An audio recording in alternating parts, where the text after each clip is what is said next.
Dans sa vie antérieure, Kim Jun-sung était un enfant ordinaire.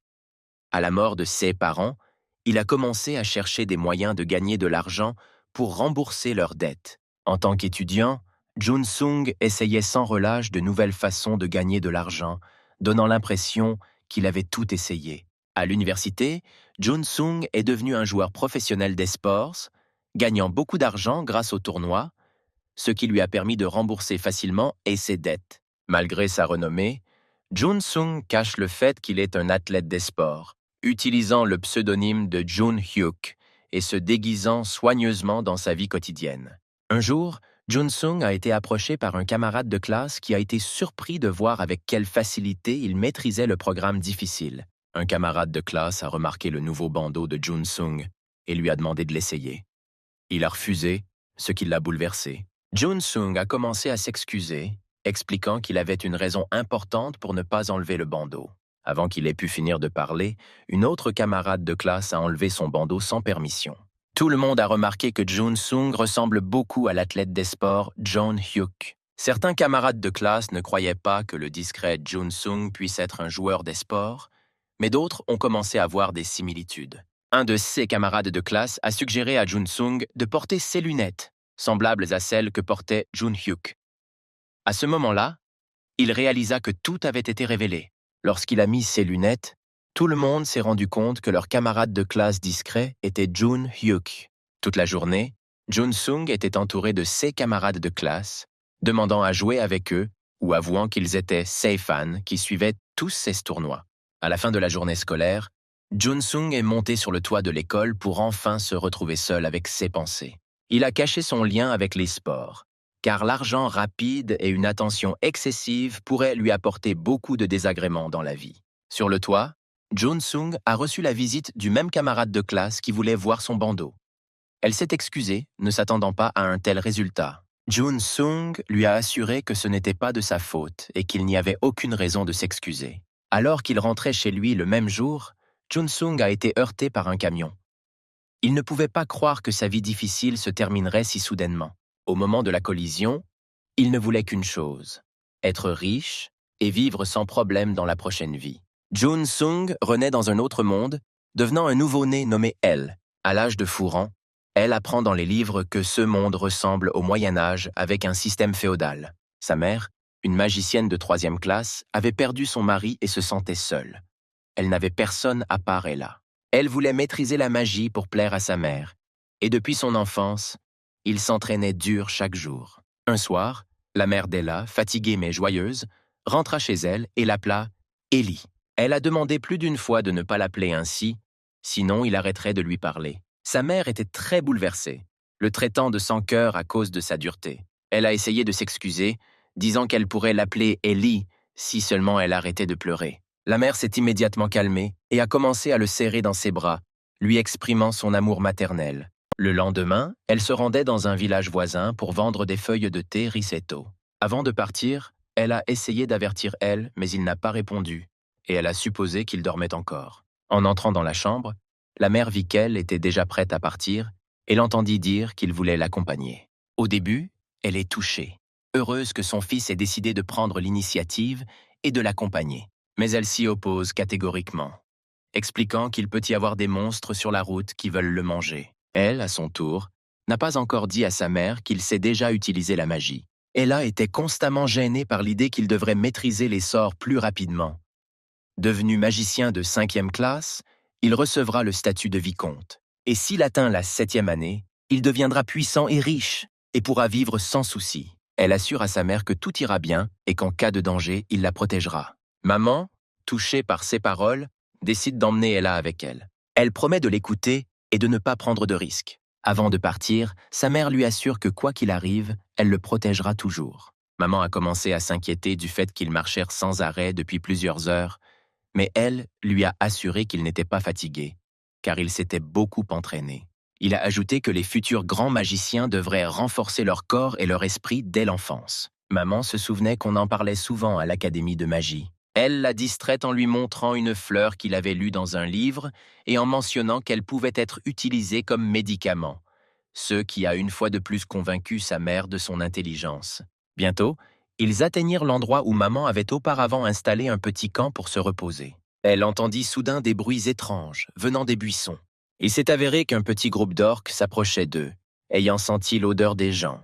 Maman a immédiatement recouvert Ella d'elle-même pour le protéger du danger. Les orques affamés, espérant la victoire et le butin, se préparèrent au combat, avec l'intention de se régaler de chair humaine. Elle crie à sa mère que les orques sont comme des cochons verts et se souvient qu'elle a lu quelque part « Si vous appelez un orque comme ça, il se calmera ».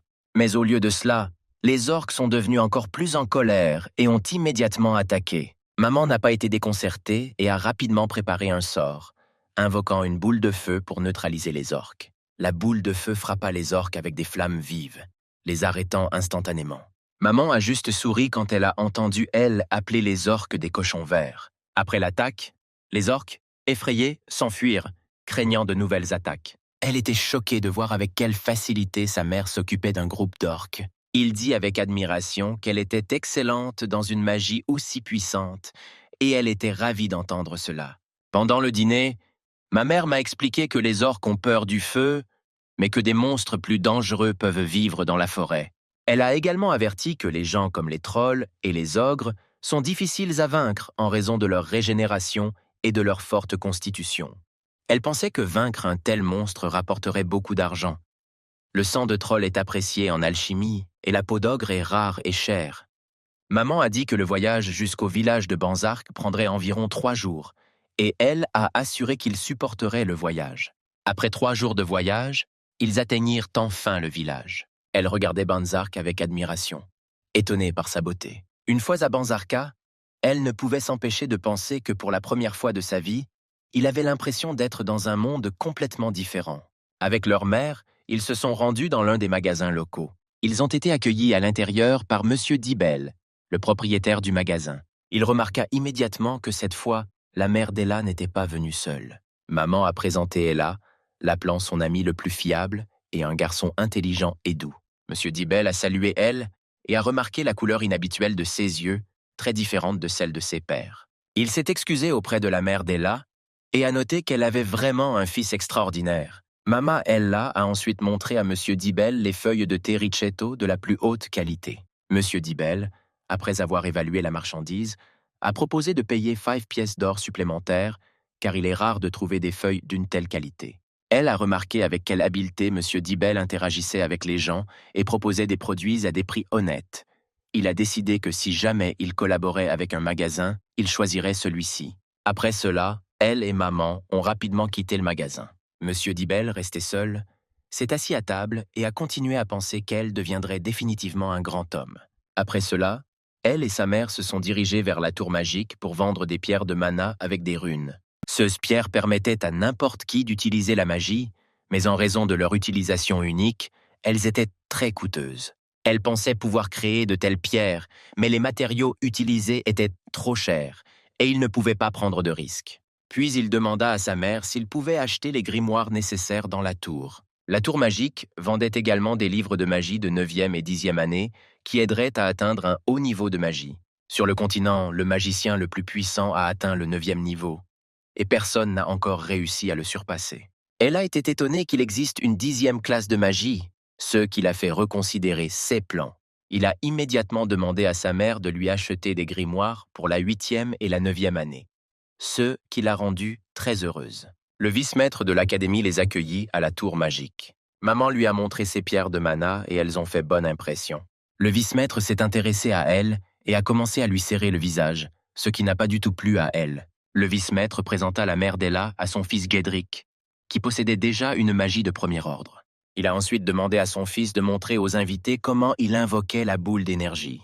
Avec beaucoup d'efforts, Gédric a réussi à créer une petite boule. Mama Ella était impressionnée par les capacités de Gédric et se demandait quel genre de magicien il deviendrait. Le vice-maître, lui attrapant les mains, lui promit que si elle était avec lui, elle deviendrait une magicienne aussi talentueuse que Gédric. Elle n'aimait pas la façon dont ce type harcelait sa mère, et il a dit qu'il pouvait aussi créer une boule d'énergie.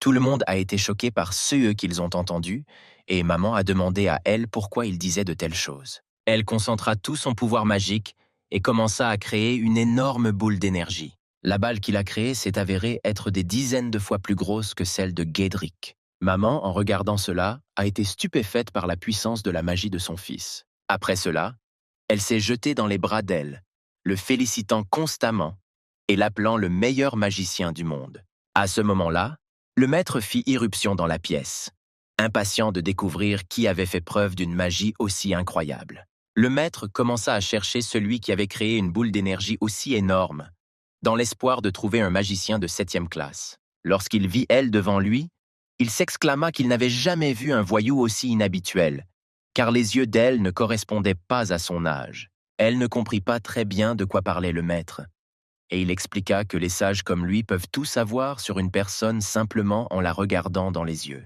Quelques minutes plus tard, le maître emmena Elle dans la bibliothèque de la tour magique pour discuter seul avec lui. Le maître a noté que la magie d'Ella est au 1er niveau, mais que son mana est étonnamment élevé.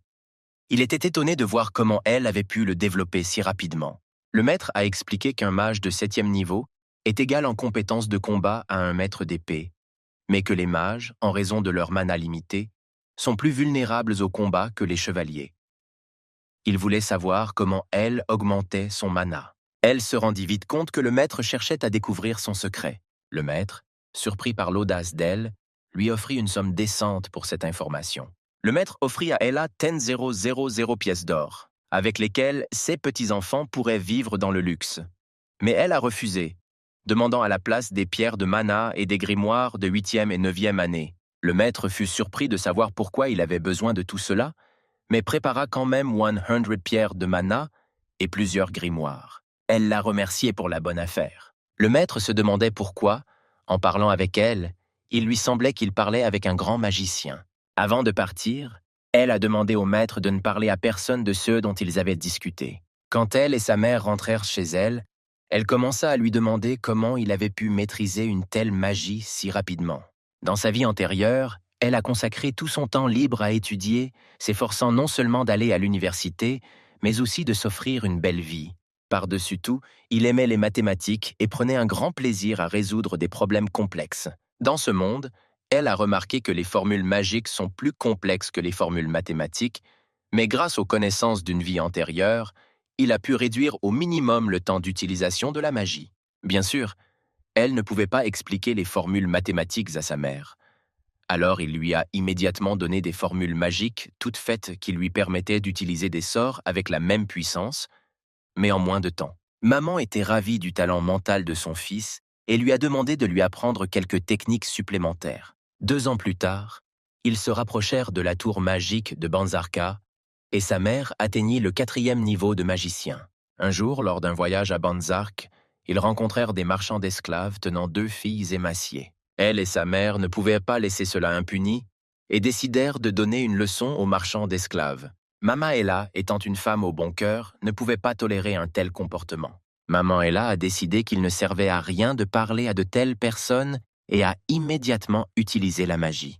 Elle l'a soutenue en utilisant sa magie et, par conséquent, tous les marchands d'esclaves ont fui, paniqués, laissant les filles derrière eux. Après cela, Elle et sa mère ont retiré les chaînes des filles épuisées et leur ont assuré qu'elles étaient désormais en sécurité. Les filles ont déclaré qu'elles avaient essayé de retrouver leur famille, mais ayant appris qu'elles n'avaient nulle part où retourner, leur mère Ella les a invitées à rester et à vivre avec elle. De nombreuses années ont passé, et Elle avait maintenant 12 ans. Lui, sa mère et les 2 filles vivaient ensemble en paix et en harmonie. Un matin, Serena, l'une des filles, décida de réveiller Ella en utilisant la magie du vent qu'elle maîtrisait. Au réveil, elle fut surprise de la rapidité avec laquelle Serena a amélioré ses capacités magiques. Serena a expliqué qu'au début, la magie était difficile pour elle, mais qu'à chaque fois qu'elle apprenait de nouveaux sorts, cela devenait de plus en plus amusant. Et avec le temps, cela a cessé d'être fatigant pour elle. En descendant au 1er étage, elle remarqua que Kaina, la 2e fille, n'était pas à la maison.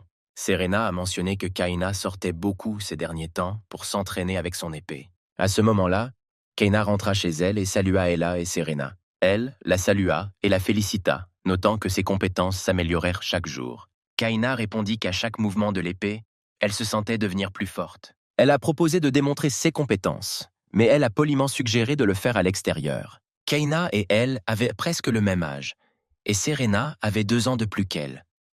Apparemment, ils avaient connu des moments difficiles dans le passé et étaient isolés du reste du monde. Malgré leur passé difficile, les filles se sont rapidement installées dans leur nouveau foyer et leur nouvelle famille.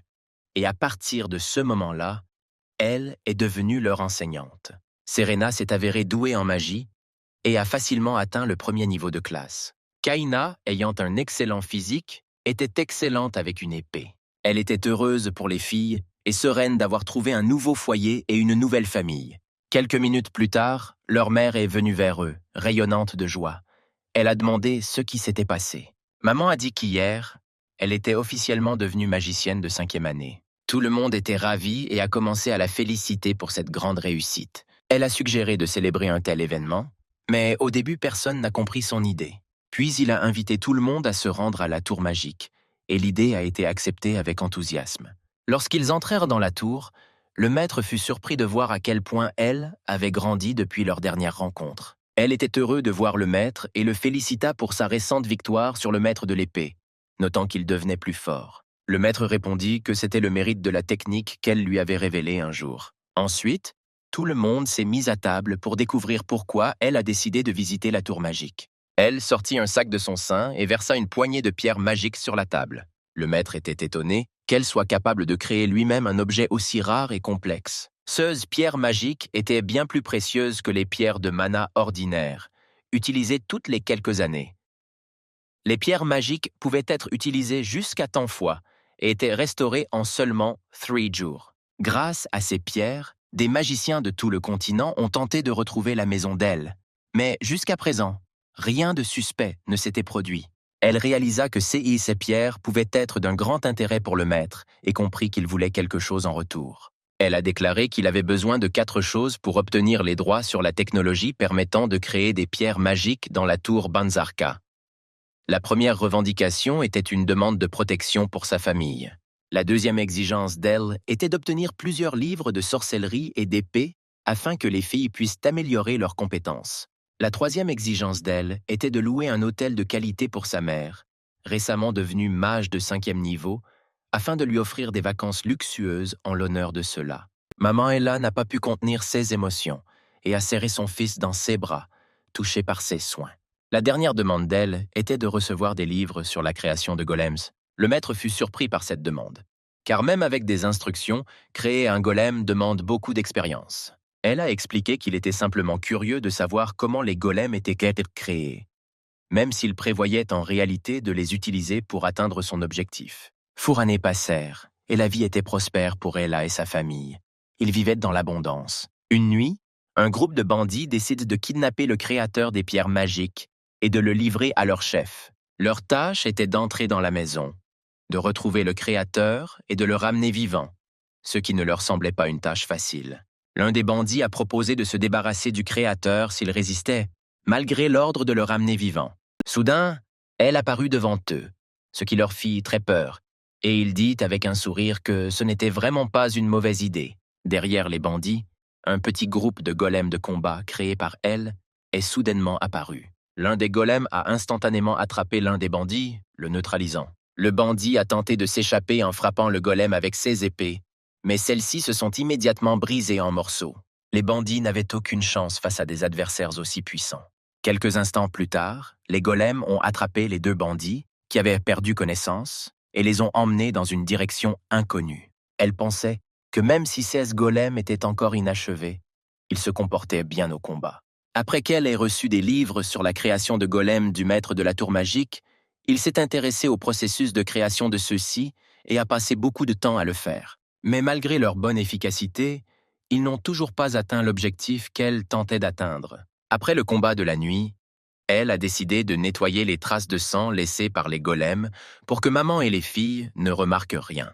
Le lendemain matin, Serena s'est réveillée tôt comme d'habitude et a déjà commencé à préparer le petit déjeuner. Elle la salua, agissant comme si rien d'inhabituel ne s'était produit hier. Un peu plus tard, Kaina revint, entraînant à nouveau ses compétences de combat. Kaina a invité elle à lui montrer les nouvelles techniques de combat qu'elle avait apprises lors de l'entraînement du matin, mais elle a répondu qu'elle les regarderait certainement plus tard. Il était heureux que tout se passe comme d'habitude et a décidé de demander aux filles où se trouvait maintenant leur mère. Pendant ce temps, leur mère s'entraînait à utiliser ses compétences magiques. Mais cette fois, elle rencontra quelques difficultés. La magie est soudainement devenue incontrôlable et la mère d'Ella a senti qu'un peu plus, elle perdrait tout pouvoir sur elle. Puis sa boule de feu disparut et elle tomba à genoux d'épuisement. À ce moment-là, elle et les filles l'ont trouvée et lui ont demandé de rentrer à la maison, de prendre le petit déjeuner et de faire une petite pause dans l'entraînement. Elle a dit qu'elle ne devrait pas se surmener, car elle était déjà très douée en magie. Mais maman, ne croyant pas ses paroles, a dit que c'était un mensonge et qu'elle devait atteindre le 6e niveau de magicien. Elle remarqua que sa mère se comportait étrangement et ne comprenait pas ce qui lui était arrivé. Elle se souvient que dans sa vie antérieure, il utilisait une technique secrète pour améliorer sa concentration. Il a décidé d'enseigner à sa mère et à ses filles la technique de la respiration abdominale, où l'on inspire par le nez et expire par la bouche pour rediriger la pression vers un point et augmenter la force. Tout le monde s'est concentré sur l'exécution de cette technique en inspirant par le nez et en expirant par la bouche. Serena avait du mal à respirer car elle le faisait trop vite. Les muscles abdominaux de Kaina ont commencé à avoir des crampes parce qu'elle faisait trop d'efforts pour respirer. Elle a admis qu'il ne prête généralement pas beaucoup d'attention à cette technique de respiration, car même lui la trouve difficile. Pendant ce temps, maman a commencé à exécuter la technique avec succès, et elle a remarqué qu'une grande quantité de mana commençait à se condenser autour d'elle. Maman était étonnée qu'elle soit capable de maîtriser cette technique tout seule et de la leur enseigner. Elle pensait qu'elle devait devenir plus forte pour assurer une vie heureuse à tous. Elle a senti son énergie continuer à croître et son corps et son esprit sont devenus plus forts. En se concentrant, maman a créé une énorme boule de feu qu'elle a facilement contrôlée. À partir d'une énorme boule de feu, maman a créé un magnifique cheval fougueux qui a émerveillé Ella et les filles. Ils étaient impressionnés par la puissance et la compétence de sa magie. Les gars ont immédiatement commencé à féliciter leur mère, admirant la facilité avec laquelle elle exécutait cette technique, ressentant le pouvoir magique émanant d'elle. Maman a remercié Ella pour sa formation, confiante qu'elle deviendrait désormais définitivement une magicienne de 6e niveau. Elle était heureuse de revoir le sourire sur le visage de sa mère et de savoir qu'elle allait bien. Plus tard, tout le monde est rentré à la maison pour discuter de la façon dont maman avait abordé sa nouvelle classe pendant le dîner. Mais maman craignait qu'elle soit de plus en plus isolée dans l'atelier et ils ont commencé à communiquer moins souvent. Après le déjeuner, elle retourna à l'atelier, réfléchissant à la difficulté de créer le golem le plus puissant du continent. Il voulait créer un monstre artificiel doté d'une pensée indépendante. L'une des étapes les plus difficiles était la magie mentale, accessible uniquement aux magiciens de 8e année. Pour elle, avec son niveau, la seule option était la magie noire, qui nécessitait la combinaison de toutes les pensées et émotions sinistres. Mais malgré une bonne compréhension théorique, en pratique, son niveau était trop faible. Une telle magie ne produirait toujours pas de résultat, puisque son plein effet n'est disponible que pour les magiciens du 7e niveau. Elle s'est rendue compte qu'il ne serait pas en mesure de mettre en œuvre son plan avant d'avoir atteint la 7e année. Soudain, Serena entra dans l'atelier, lui rappelant de commencer sa formation magique. Elle se souvenait que Serena avait du mal à maîtriser les bases. Serena a admis qu'elle ne comprenait pas complètement l'essence et la nature du mana, mais elle n'a pas immédiatement compris ce qu'elle voulait dire. Elle essaya d'expliquer qu'elle ressentait une réponse magique alors que le mana remplissait son corps. Serena a ajouté que tout dépend peut-être du type de mana, car à chaque fois, elle sent plusieurs types de mana se rassembler en un seul caillot. Elle pensait que le mana pouvait en réalité varier en termes de type et de caractéristiques. Serena s'empressa de préciser que ce n'était que ses suppositions et qu'elle ne devrait probablement pas être prise au sérieux. Elle, intéressée par l'hypothèse de Serena, se rendit à son bureau pour tester ses hypothèses sur les différences tiers. Il fait de mana. Il sortit plusieurs pierres de mana et sentit immédiatement que chaque pierre rayonnait sa propre énergie unique. Elle a remarqué à quel point le mana de chaque pierre est différent. Mais lorsqu'il est mélangé, il crée une puissante accumulation magique. Il a été étonné de n'avoir pas remarqué une caractéristique aussi importante auparavant et il a décidé de l'explorer davantage dans la pratique. Elle concentra plusieurs types de mana en lui pour ressentir leur puissance combinée. Soudain, il se retrouva dans un espace étrange où les différences entre les types de mana apparaissaient comme des millions d'étoiles brillantes dans le ciel. Il se souvint que dans sa vie antérieure dans le jeu, la bonne composition d'équipe donnait un grand avantage et réalisa que différentes combinaisons de mana pouvaient grandement améliorer ses capacités magiques. Elle a décidé de combiner tous les types de mana des pierres pour créer le nouveau pouvoir magique mentionné par Serena. Il était sur le point de vivre quelque chose de complètement nouveau. Mais retenir et contrôler cette puissante énergie s'est avéré incroyablement difficile, même avec l'aide de sa technique de respiration spéciale. Malgré les défis, elle pensait que s'il y parvenait, il lui serait plus facile d'atteindre la 7e année. Après avoir combiné de nombreux types de mana, il se retrouva mentalement dans un sanctuaire mystérieux, où le nombre d'étoiles augmentait, reflétant encore plus de types de mana. Dans ce sanctuaire, elle a vu la silhouette lumineuse d'un oiseau, dont la lumière était beaucoup plus brillante que celle de n'importe quelle étoile, et il la suivit. Quand il se réveilla, il y avait une Serena alarmée devant lui, essayant de le réveiller. Elle a dit qu'un puissant tourbillon est apparu autour d'elle, à cause duquel il a perdu connaissance et est tombé au sol. Serena a commencé à devenir très inquiète lorsqu'elle a cessé de répondre à ses cris alarmés. Quand elle fut complètement rétablie, il fut surpris de constater que sa classe de magie avait augmenté. Il était profondément reconnaissant envers Serena de lui avoir donné l'idée qu'il existait plusieurs types de mana dans ce monde. Serena regarda elle, admirant sa persévérance et les efforts qu'il déployait pour devenir plus fort. Puis elle décida de lui demander quel genre de cours de magie il avait maintenant reçu. Serena remarqua que l'aura magique d'Ella était devenue beaucoup plus puissante que celle de sa mère. Elle lui a demandé de garder le secret. Entre-temps, il réalisa qu'il était temps de passer à l'étape suivante. Créer le golem le plus puissant. À ce moment-là, ma mère était assise sur la colline, admirant la maison et se demandant comment cet endroit était devenu leur refuge douillet. Elle regarda le portrait de Rayon, le mari et père d'elle, et jura de tout faire pour protéger leur fils de toute menace. Pour le 17e anniversaire d'elle, il a décidé de préparer le petit déjeuner pour tout le monde. Le premier plat était du porridge, que tout le monde a vraiment apprécié. Malgré le délicieux petit déjeuner, maman a fait remarquer qu'elle voulait cuisiner elle-même la nourriture pour son anniversaire. Mais elle a répondu qu'il était heureux de cuisiner pour tout le monde, car il aimait vraiment cette activité. Le plat suivant était du riz frit au kimchi. Au début, elle avait du mal à cuisiner, car dans ce monde, il était plus difficile d'obtenir du riz, du chou et les épices nécessaires que par le passé. Elle a également utilisé la magie pour préparer du kimchi dans des conditions difficiles. Tout le monde était ravi de l'aspect appétissant du plat, ce qui a rendu Ella très heureuse. Même si le plat semblait un peu épicé au début, tout le monde l'a vraiment apprécié. Une fois que tout le monde eut mangé sa portion, ils commencèrent à en redemander, et elle était ravie que son plat soit un tel succès. Quelques minutes plus tard, alors qu'il faisait la vaisselle, elle continuait d'apprécier à quel point sa famille appréciait sa nourriture. À ce moment-là, la mère d'elle l'a approché pour lui demander de discuter de quelque chose de sérieux avec lui. Elle remarqua son expression inhabituellement sérieuse, qu'il n'avait probablement jamais vue auparavant. Quelques minutes plus tard, ils se retrouvèrent seuls dans la pièce pour discuter sans témoins inutiles. Ils commencèrent en silence, et elle sentit que le sujet était probablement difficile pour maman. Au début, il pensa que peut-être elle n'aimait pas la nourriture, mais il écarta rapidement cette pensée. Soudain, ma mère a dit qu'elle lui cachait depuis longtemps son passé et celui de son père. Mais maintenant qu'elle a à ce ventinant, elle est prête à tout lui dire. Maman a commencé par avouer, elle est la fille du marquis Einhardt de l'Empire Bliard, et son vrai nom est Sylphir von Einhardt. Cette nouvelle a choqué Ella, car l'Empire Bliard était l'un des plus puissants du continent. La famille Einhardt était considérée comme l'une des aristocraties magiques les plus influentes, produisant des enfants exceptionnellement doués. Il y avait aussi une rumeur selon laquelle le marquis Einhardt avait presque réussi à atteindre le 8e niveau de magie et que son fils avait un pouvoir égal à celui d'un maître de magie de 7e année. Ella était émerveillée par l'origine du pendentif de sa mère, que seuls les magiciens de 7e année pouvaient recréer.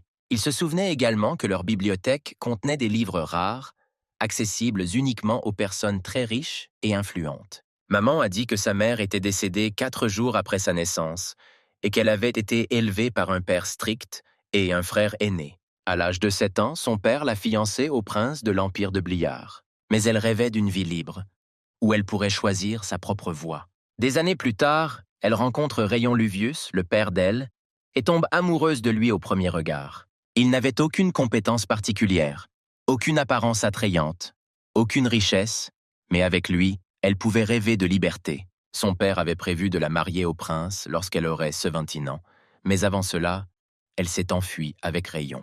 Les gardes de son père les poursuivirent, mais elle était contente de Rayon.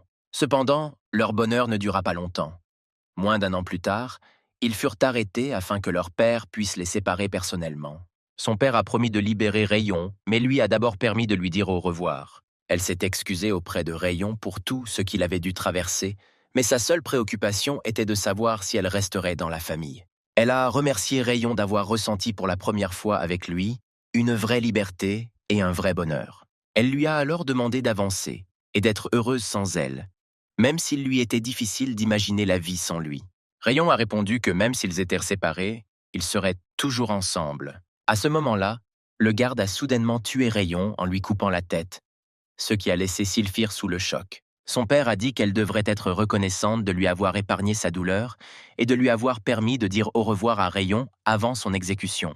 Au lieu de pardon, lorsque les fiançailles avec le prince ont été rompues, son père l'a simplement expulsée. Avant de partir, son père lui a dit qu'elle pourrait retourner dans la famille si elle devenait magicienne de 6e année. Ce jour-là, elle a pensé à se suicider, mais a découvert qu'elle était enceinte. Ce moment est devenu le plus heureux de sa vie, et elle a décidé de tout faire pour rendre son enfant heureux. Elle voulait donner à Ella ce qui lui manquait lorsqu'elle était enfant, le bonheur et la liberté. C'est devenu le sens de sa vie. Après avoir terminé l'histoire, maman a dit à Ellu qu'elle allait reprendre son nom de famille. Désormais devenue mage de 6e année, elle peut enfin retourner dans sa famille, où elle sera acceptée. Elle a dit que tout allait mieux ici qu'ici, et que là-bas, elle pourrait offrir à Ella de meilleures conditions pour apprendre la magie. Elle a proposé de se remettre ensemble. Elle ne comprenait pas pourquoi maman voulait tant retourner auprès de ceux qui l'avaient expulsée et l'avaient laissée seule dans un moment difficile. Le traitement des aristocrates dans l'Empire Bliard et dans leur empire actuel était différent. Des familles comme les Einhardt étaient au niveau de la famille impériale. Maman voulait qu'elle poursuive ses études dans les meilleures conditions que la famille Einhardt puisse offrir et lui a demandé d'y réfléchir. Elle a promis d'y réfléchir, mais a dit qu'il devait y aller maintenant. Maman était heureuse qu'elle connaisse maintenant la vérité et se sentait incroyablement soulagée. Après une conversation difficile, elle la serra dans ses bras et ils se sentirent tous les deux mieux. Alors qu'elle quittait la pièce, il remarqua que Serena et Kaina se tenaient à la porte et écoutaient. Serena et Kaina craignaient qu'en raison de leur statut d'esclaves, la famille Einhardt ne les accepte pas. Elle les calma et leur proposa de les présenter comme mercenaires enregistrés afin qu'ils puissent être avec lui. Les filles se sont immédiatement calmées et ont remercié Ella pour cette excellente idée. Il leur a demandé de préparer leurs affaires pendant qu'ils se rendaient dans un endroit que sa mère ne devrait pas connaître. Elle comprit qu'il ne parviendrait pas à convaincre sa mère de ne pas revenir. Il s'est dirigé vers le magasin de M. Dibel, qui a continué à prospérer. M. Dibel, ayant rencontré elle, a commencé à le remercier pour le fait que les droits de fabrication et de vente de pierres de mana attiraient de nouveaux clients et amélioraient la rentabilité de son magasin. Elle a demandé si M. Dibel pouvait obtenir des informations. M. Dibel a déclaré avoir des liens avec toutes les guildes d'information du continent, y compris les secrets de la famille royale. Elle lui a demandé de parler de la famille Einhardt de l'Empire Bliard. Le regard sérieux d'Ella rendit immédiatement l'atmosphère sombre. M. Dibel a commencé par dire que l'histoire de la famille Einhardt remonte à plus de 700 ans et qu'elle constitue l'une des familles les plus prestigieuses et les plus influentes de l'histoire de l'Empire Bliard. Au cours de toute l'existence de la famille Einhardt, 3 mages de 8e année y sont nés. Cette famille était si puissante qu'elle pouvait facilement retourner le peuple contre le pouvoir impérial. M. Dibel évoque un événement tristement célèbre. Les fiançailles de la fille du marquis avec le prince héritier furent rompues et elle s'enfuit avec un autre homme. Selon l'histoire, le marquis et le prince héritier ont fait preuve de miséricorde, lui ont pardonné et lui ont permis de vivre en paix. Mais le marquis a ensuite décapité son compagnon. C'est pourquoi de nombreux aristocrates l'ont félicité. Elle a remarqué que cette version de l'histoire ne correspondait pas à ce que sa mère lui avait dit et s'est rendu compte qu'elle était utilisée pour confirmer le mensonge. M. Dibel a ajouté qu'il y avait des rumeurs selon lesquelles le marquis était un homme extrêmement cruel et impitoyable, prêt à tout pour le bien de la réputation de sa famille et qu'il valait mieux ne pas s'en prendre à lui. Elle s'est rendue compte que ramener sa mère dans la famille pourrait conduire à son utilisation et il ne permettrait à personne de faire du mal à ses proches. Il a remercié M. Dibel pour l'information et était sur le point de partir. Mais il a dit que personne n'avait rendu visite au maître de la tour magique depuis longtemps. Elle décida de rendre enfin visite au maître de la tour magique. Le maître était triste, réalisant qu'elle était la première visiteuse depuis longtemps. Elle a assuré qu'il n'était pas venu les mains vides. Il sortit un morceau de papier plié avec un plan pour améliorer le chevalier golem et le tendit au maître. Le maître fut émerveillé par un cadeau aussi précieux et commença immédiatement à étudier le plan. Elle a ajouté qu'il est presque impossible de créer une conscience pour un golem. Le golem doit donc être contrôlé par un chevalier. Pendant que le maître étudiait le plan, il soupçonna qu'elle cachait quelque chose. Elle a admis qu'il était fatigué des expériences et qu'il quitterait bientôt le village, peut-être pour toujours. Au début, le maître n'y croyait pas, mais en voyant le sérieux sur le visage d'elle, il réalisa que tout était vraiment comme ça. Il a approché elle et lui a dit qu'un jour tout le monde connaîtrait ses incroyables compétences. Le maître était sûr que lorsqu'elle deviendrait célèbre, il se souviendrait toujours de lui, quelle que soit sa place ou ses réalisations. Ces mots touchèrent-elle et il promit de rendre visite au maître à nouveau à l'avenir. Ce soir-là, elle mettait la touche finale à son plan dans l'atelier. Il utilisa à nouveau les pierres de mana pour créer un nouveau type de mana afin d'invoquer un golem de guerre. Un puissant chevalier golem en armure dorée, beaucoup plus grand qu'elle a, surgit du portail. Elle a dit au golem de se réveiller pour tester son travail et son fonctionnement. Après l'ordre de réveil, le golem a pris vie et a salué son créateur. Bien que le golem ait répondu correctement, elle a remarqué des défauts, notamment un ego inapproprié. Elle a dit au golem qu'il aurait bientôt une tâche à accomplir, mais que pour l'instant, il devait rester dans l'espace de poche. Le golem répondit qu'il attendrait son moment et retourna au portail. Elle espérait ne pas voir toute la puissance de son golem et décida qu'il était temps de partir. Pendant ce temps, au domaine Einhardt, le marquis et son fils jouaient aux échecs. Le fils a rapporté qu'il avait terminé l'enquête sur la vente de pierres magiques et trouvé leur source. Le marquis fut ravi de la nouvelle, car il cherchait depuis longtemps le créateur de ces pierres et l'a finalement trouvé. Le marquis s'est demandé pourquoi son fils n'avait commencé une enquête que maintenant, alors qu'il l'avait interrogé à ce sujet il y a plusieurs années. Le fils a expliqué que pendant toutes ces années, il avait essayé de retrouver l'inventeur, mais que les golems créaient beaucoup de difficultés.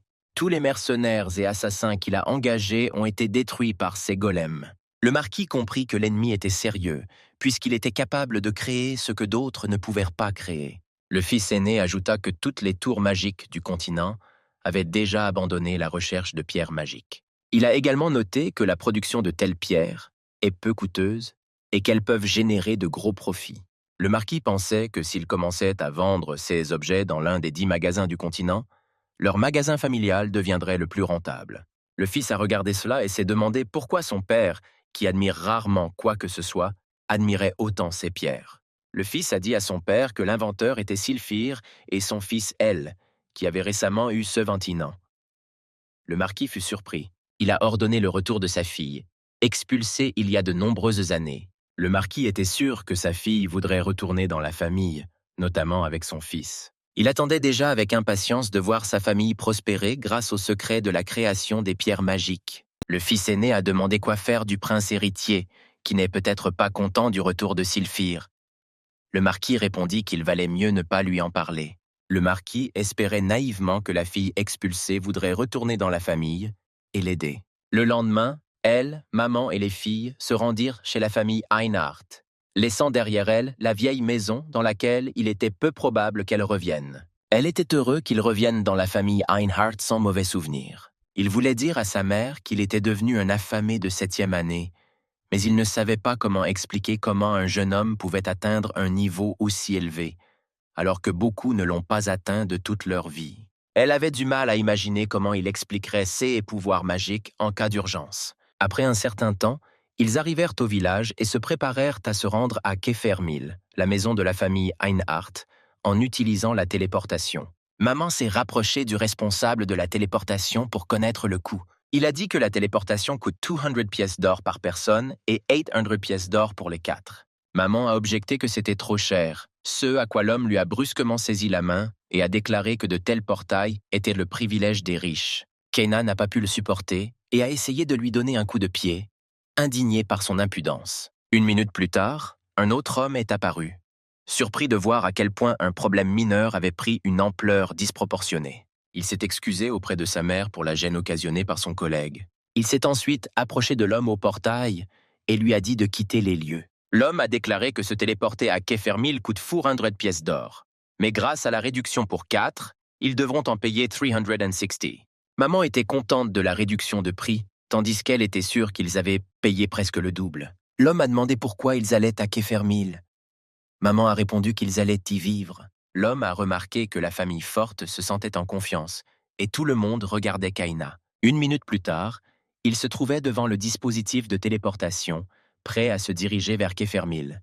Un instant plus tard, elle, sa mère et les filles se retrouvaient dans un autre appareil, non loin de Keffermill. Bientôt, ils atteignirent la capitale, fascinante par sa beauté. Maman a dit que nous devions d'abord trouver un logement temporaire. Elle a ensuite voulu enregistrer Serena et Kaina comme mercenaires, persuadée qu'elles seraient reprises pour de futurs professionnels.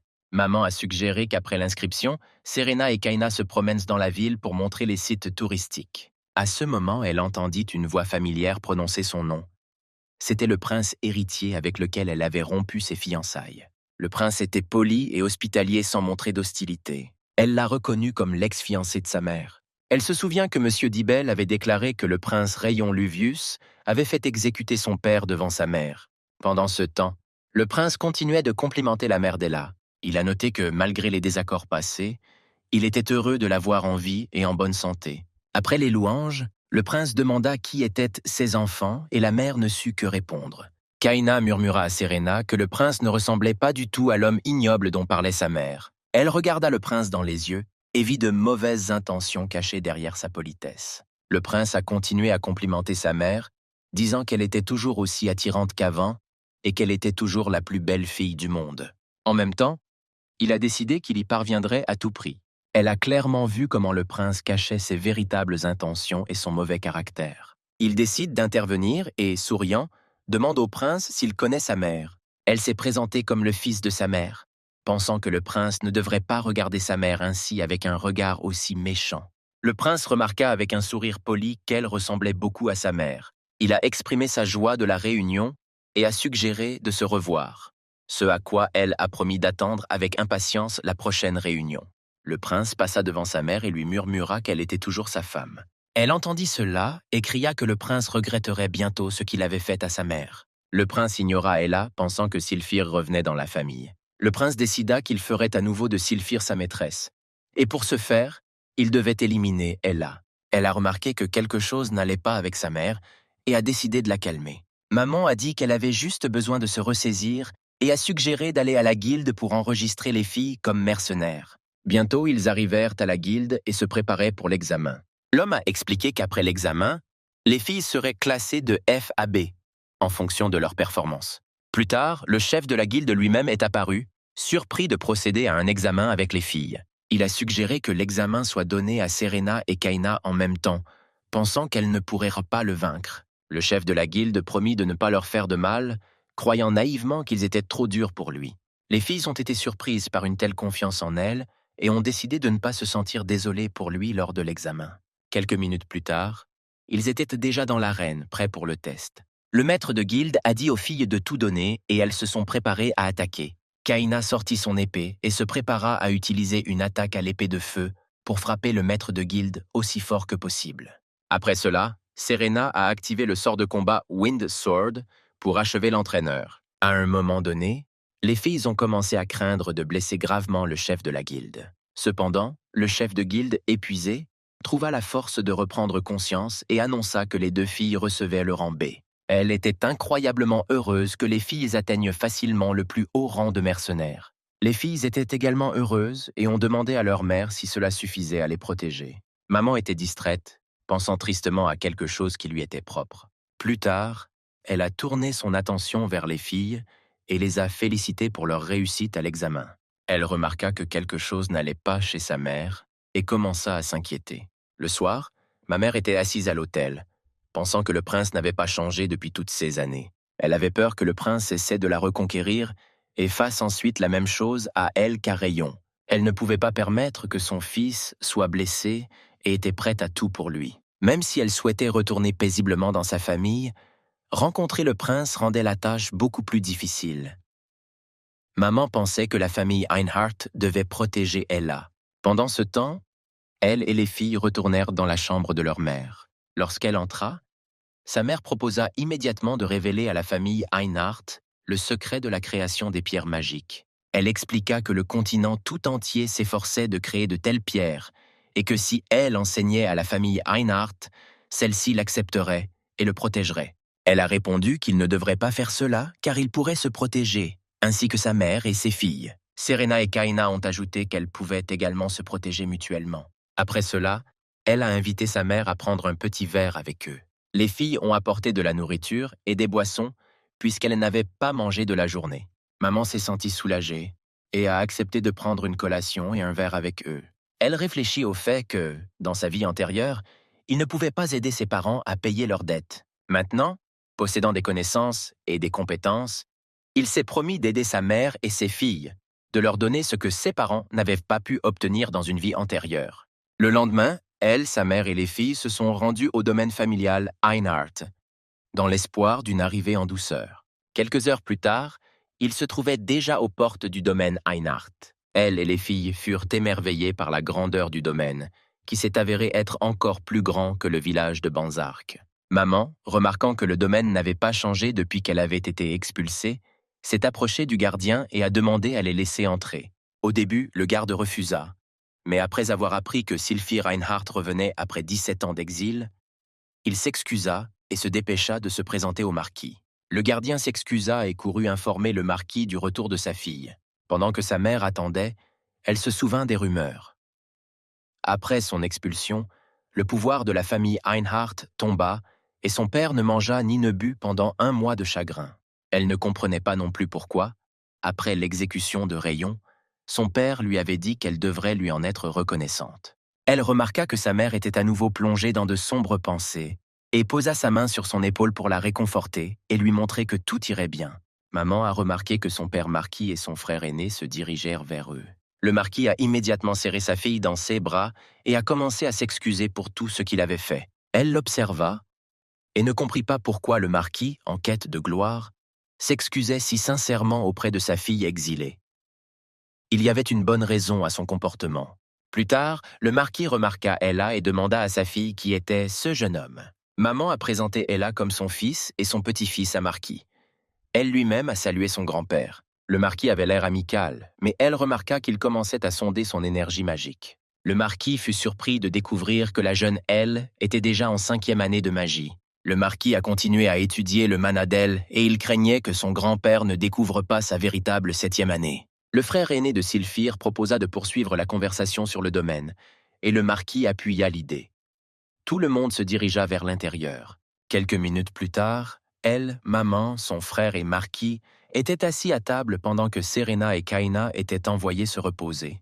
Le marquis demanda immédiatement à Sylphir si elle créait des pierres magiques. Le marquis rêvait que s'il savait créer des pierres magiques, la fortune de la famille doublerait et son influence sur le continent augmenterait. Elle remarqua l'avidité dans les yeux du marquis et soupçonna que quelque chose n'allait pas. Le marquis a déclaré que maintenant que Sylphir est revenue, elle doit contribuer à la famille comme son devoir. Sylphir répondit que son père devait d'abord reconnaître Ella comme un nouveau membre de la famille Einhart.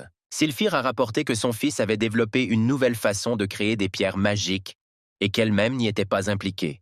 Elle a remarqué que son père considérait Ella comme une maîtresse de 5e année, et cela n'est pas passé inaperçu pour elle. Sylphir a également souligné que malgré la présence de 3 mages de 8e année dans la famille Einhart, personne n'a obtenu de tels résultats qu'elle à son âge et qu'il pourra bientôt ébranler tout l'Empire avec ses compétences. Sylphir a déclaré qu'avec le génie d'Ella, la famille Einhart pourrait devenir la plus puissante du continent, et pas seulement de l'Empire Bliard. Elle demanda à son père s'il était prêt à accepter son fils dans la famille, mais le marquis répondit que c'était une question trop sérieuse pour une décision immédiate. Sylphir l'interrompit, lui rappelant qu'elle était venue faire d'Ella un membre de la famille à l'heure actuelle, ce qui choqua le marquis. Elle a ajouté que si aucune décision n'est prise, elle ne révélera pas le secret de la création des pierres magiques. Le marquis fut frappé par la détermination de sa fille et promit d'y réfléchir. Après cette conversation, Elle décida de se promener dans le domaine et de discuter de ce qui s'était passé avec Sylphire. Maman a assuré à Ella que tout irait bien et qu'il ne devrait pas s'inquiéter. Alors qu'elle et sa mère se promenèrent dans le domaine, elles ont rencontré Serena et Kaina. Maman a immédiatement serré les filles dans ses bras et s'est excusée de les avoir laissées seules. Les filles ont répondu qu'elles étaient également inquiètes et leur mère a proposé de leur montrer leur chambre. Elle resta seule dans sa chambre, pensant au courage de sa mère et espérant que le marquis approuverait ses conditions. Après mûre réflexion, elle enfila ses lunettes magiques. Ils lui permettent de se concentrer plus facilement. Ces lunettes lui rappellent également le passé, l'époque où il était joueur des sports. Les lunettes permettaient à elle de voir les courants magiques. Il décida de vérifier ce que faisait le marquis. Elle a décidé de suivre son grand-père, utilisant la magie de l'invisibilité pour éviter d'être remarquée.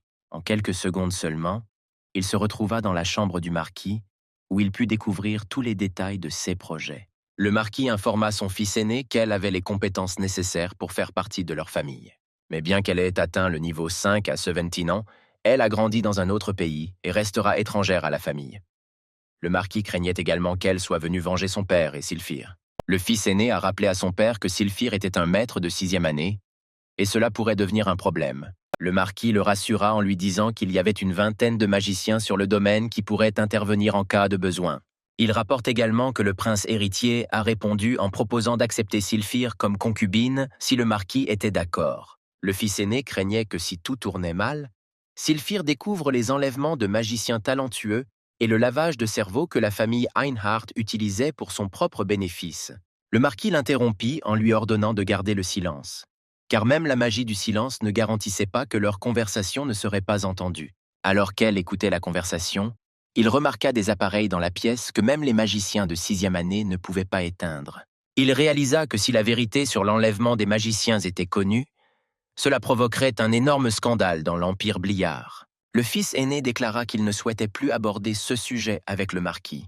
Le marquis répondit qu'il ne devait pas s'inquiéter pour le prince. Le prince était également impliqué dans la situation, mais il ne ferait rien qui puisse lui nuire. Il tend le couteau de lancer à son fils aîné et lui demande ce qu'il ferait à sa place. Le fils aîné comprend qu'il s'agit d'une épreuve et que de graves conséquences l'attendent s'il se trompe.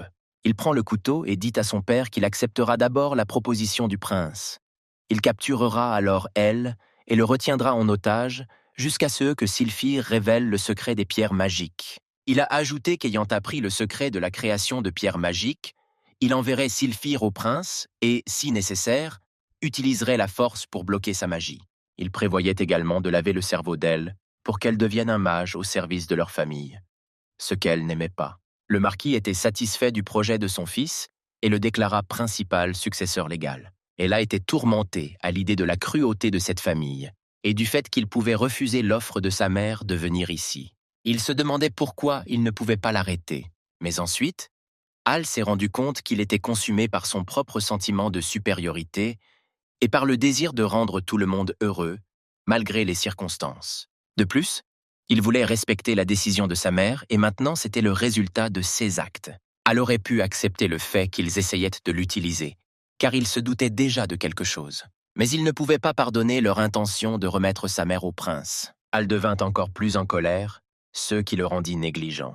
Le marquis remarqua que quelqu'un utilisait un sort d'invisibilité dans la pièce. Surpris, il se demanda si cet homme était là depuis le début, et ne l'ayant pas remarqué auparavant, il se demanda à voix haute qui se cachait dans la pièce. Hal tendit alors la main et commença à préparer le sort. Le marquis et son fils ressentirent un élan de magie, mais n'eurent pas le temps de réagir. Elle a terminé la personnalisation du sort modifié de graines de flamme sans fin et l'a publié. Lorsqu'il parut, il surprit le marquis et son fils, qui se demandèrent s'il avait entendu leur conversation. Le sort, avec un léger retard, explosa au bout de quelques secondes.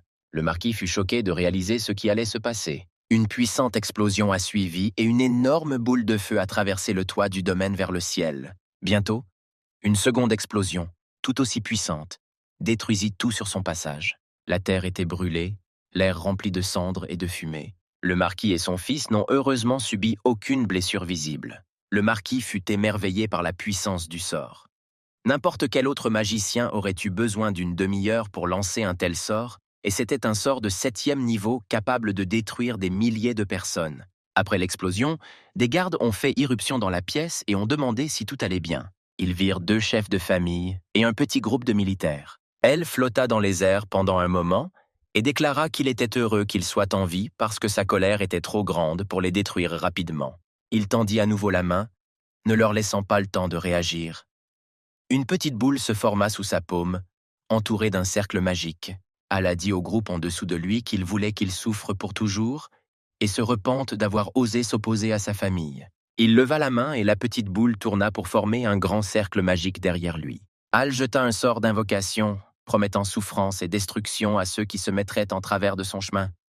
Ses yeux étaient pleins de haine. Le sort s'est terminé et un golem nocturne portant une armure dorée est apparu de l'espace interdimensionnel. Debout derrière Al, les gardes étaient choqués, incapables d'en croire leurs yeux face à la créature qu'ils voyaient.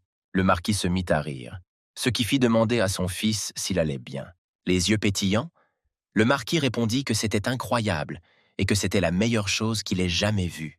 Certains des gardes qui ont décidé d'agir ne croyaient pas à la réalité du golem et ont juré au nom de la famille Inart qu'ils ne permettraient pas à elle de faire quoi que ce soit et ont tenté d'attaquer le golem. Ils se précipitèrent sur Al et son golem. Une lumière vive brillait à travers les fentes du casque du golem, indiquant qu'il était prêt au combat. Le golem, d'un coup rapide et puissant, chassa les gardes qui osaient attaquer elle. Tous les gardes étaient en l'air. Le fils aîné ne parvenait pas à croire ce qui se passait et semblait encore plus abasourdi que son père. Il regarda les corps tombés et gisant immobiles sur le sol, tués par l'attaque du golem. Le marquis, furieux, déclara que ce n'était pas un faux et qu'avec un tel golem, sa famille pourrait devenir la plus puissante de l'histoire. Il montra Al et ordonna aux nouveaux gardes de le tuer et de le forcer à révéler le secret des golems. Al gardait une expression intimidante, montrant qu'il n'avait pas encore révélé toutes ses capacités. Le marquis était clairement confus, ne comprenant pas pourquoi Al le regardait de cette façon. Al flottait à côté de son golem, surveillant les gardes et la terre carbonisée. Un autre cercle magique était suspendu devant le golem, repoussant toutes les attaques. Elle commença à concentrer son mana sur le golem, et il se répandit par vagues, repoussant tout ce qui l'entourait. Les gardes ont ressenti la puissance de ce mana et ont réalisé qu'ils ne pouvaient pas y faire face. Même le fils aîné a dû se défendre du mana contrôlé par Al à travers le golem. Le marquis fut stupéfait et réalisa qu'un tel mana n'appartenait pas à un magicien de 5e niveau. Elle semblait être au niveau d'un maître d'épée et peut-être même plus forte. Il se souvenait d'avoir étudié le mana d'Al lors de leur première rencontre à New York. Il a rassemblé toutes les pièces. Le marquis réalisa qu'Al était le magicien qui avait provoqué 2 puissantes explosions. Il se demandait si elle en était réellement au 7e stade de la magie. Voyant que Marquis réalisait sa force, Al ne put s'empêcher de sourire avec confiance. Le marquis se mit en colère, croisa les mains et commença à préparer un sort. Il l'utilisa bientôt contre Al. Al resta imperturbable alors qu'il continuait à flotter dans les airs. Il leva calmement la main et canalisa du mana. Elle créa sans effort un sort qui repoussa l'attaque. Le sol sous lui brûlait. Le champ de bataille était en proie aux flammes. Enragé, Al baissa les yeux. Grand-père et oncle se tenèrent là, réalisant qu'ils n'étaient pas dignes de leur titre. Al était sur le point de révéler ce que le marquis complotait contre eux lorsqu'il entendit son nom. Seule sa mère l'appelait ainsi sur le champ de bataille. La mère d'Al, ainsi que ses sœurs Serena et Kaina, le regardaient avec incrédulité, n'en croyant pas leurs yeux. Elle a demandé ce qui s'était passé. Al regarda tristement sa mère et prononça son nom. Il ne comprenait pas pourquoi elle était là, et il ne voulait pas qu'elle soit au courant du terrible plan que son frère et son père avaient prévu contre elle. Al se souvenait de la façon dont son oncle avait comploté pour obtenir de lui des informations sur les pierres magiques et de ce qu'il prévoyait de faire avec sa mère après cela. Il a également pensé à la façon dont son grand-père, le chef de famille, avait applaudi et loué ce projet. La mère d'Al a encore crié, lui demandant de répondre. Elle vit son visage, réalisant qu'elle ne l'avait jamais vu aussi en colère. Elle savait que quelque chose de terrible s'était produit et qui avait tellement perturbé son fils. Al regarda silencieusement sa mère et ses sœurs, réalisant qu'il n'avait plus le choix. Prenant une profonde inspiration, il se prépara à l'inévitable. Al leva la main et créa une petite sphère autour de laquelle des cercles magiques commencèrent à tourner. Les cercles grandissaient et pulsaient, s'étendant vers l'extérieur. Le marquis, reconnaissant la magie de la capture, s'alarma, se demandant si Hal avait enregistré sa conversation avec son fils, où ils discutaient de leur plan. Paniqué, le marquis se tourna brusquement vers son fils et ordonna qu'elle soit tuée immédiatement, expliquant que c'était lui qui avait provoqué les explosions. En colère contre le manque de réponse de son fils, Sylphir a demandé à son père ce qui se passait et pourquoi il avait ordonné de tuer elle sans raison. En réponse, il lui a dit grossièrement de se taire. Le marquis s'est retrouvé piégé dans ses propres prédictions, essayant de s'adapter à la situation et de déterminer son prochain mouvement. Sylphir, faisant appel à la gentillesse de son père, lui rappela qu'elle était son petit-fils, espérant que cela l'arrêterait. Cependant, le marquis restait imperturbable. Il a ordonné aux gardes et à son fils de se dépêcher, avertissant qu'Hal était un magicien de haut rang. Les gardes se sont rassemblés en un grand groupe devant elle, pointant leurs épées sur lui et se préparant à se battre. Elle resta calme et ordonna simplement à son golem de désarmer les gardes, mais pas de les tuer. Le golem tendit la main, créant une épée en or, et assura au propriétaire qu'il comprenait et exécuterait l'ordre. L'épée massive de son golem brillait comme le soleil et scintillait comme les étoiles. Le golem le tenait dans sa main droite tandis qu'Hal s'écartait doucement pour donner à son golem plus d'espace pour fonctionner. Le moral des gardes et des guerriers de la famille Einhardt restait élevé.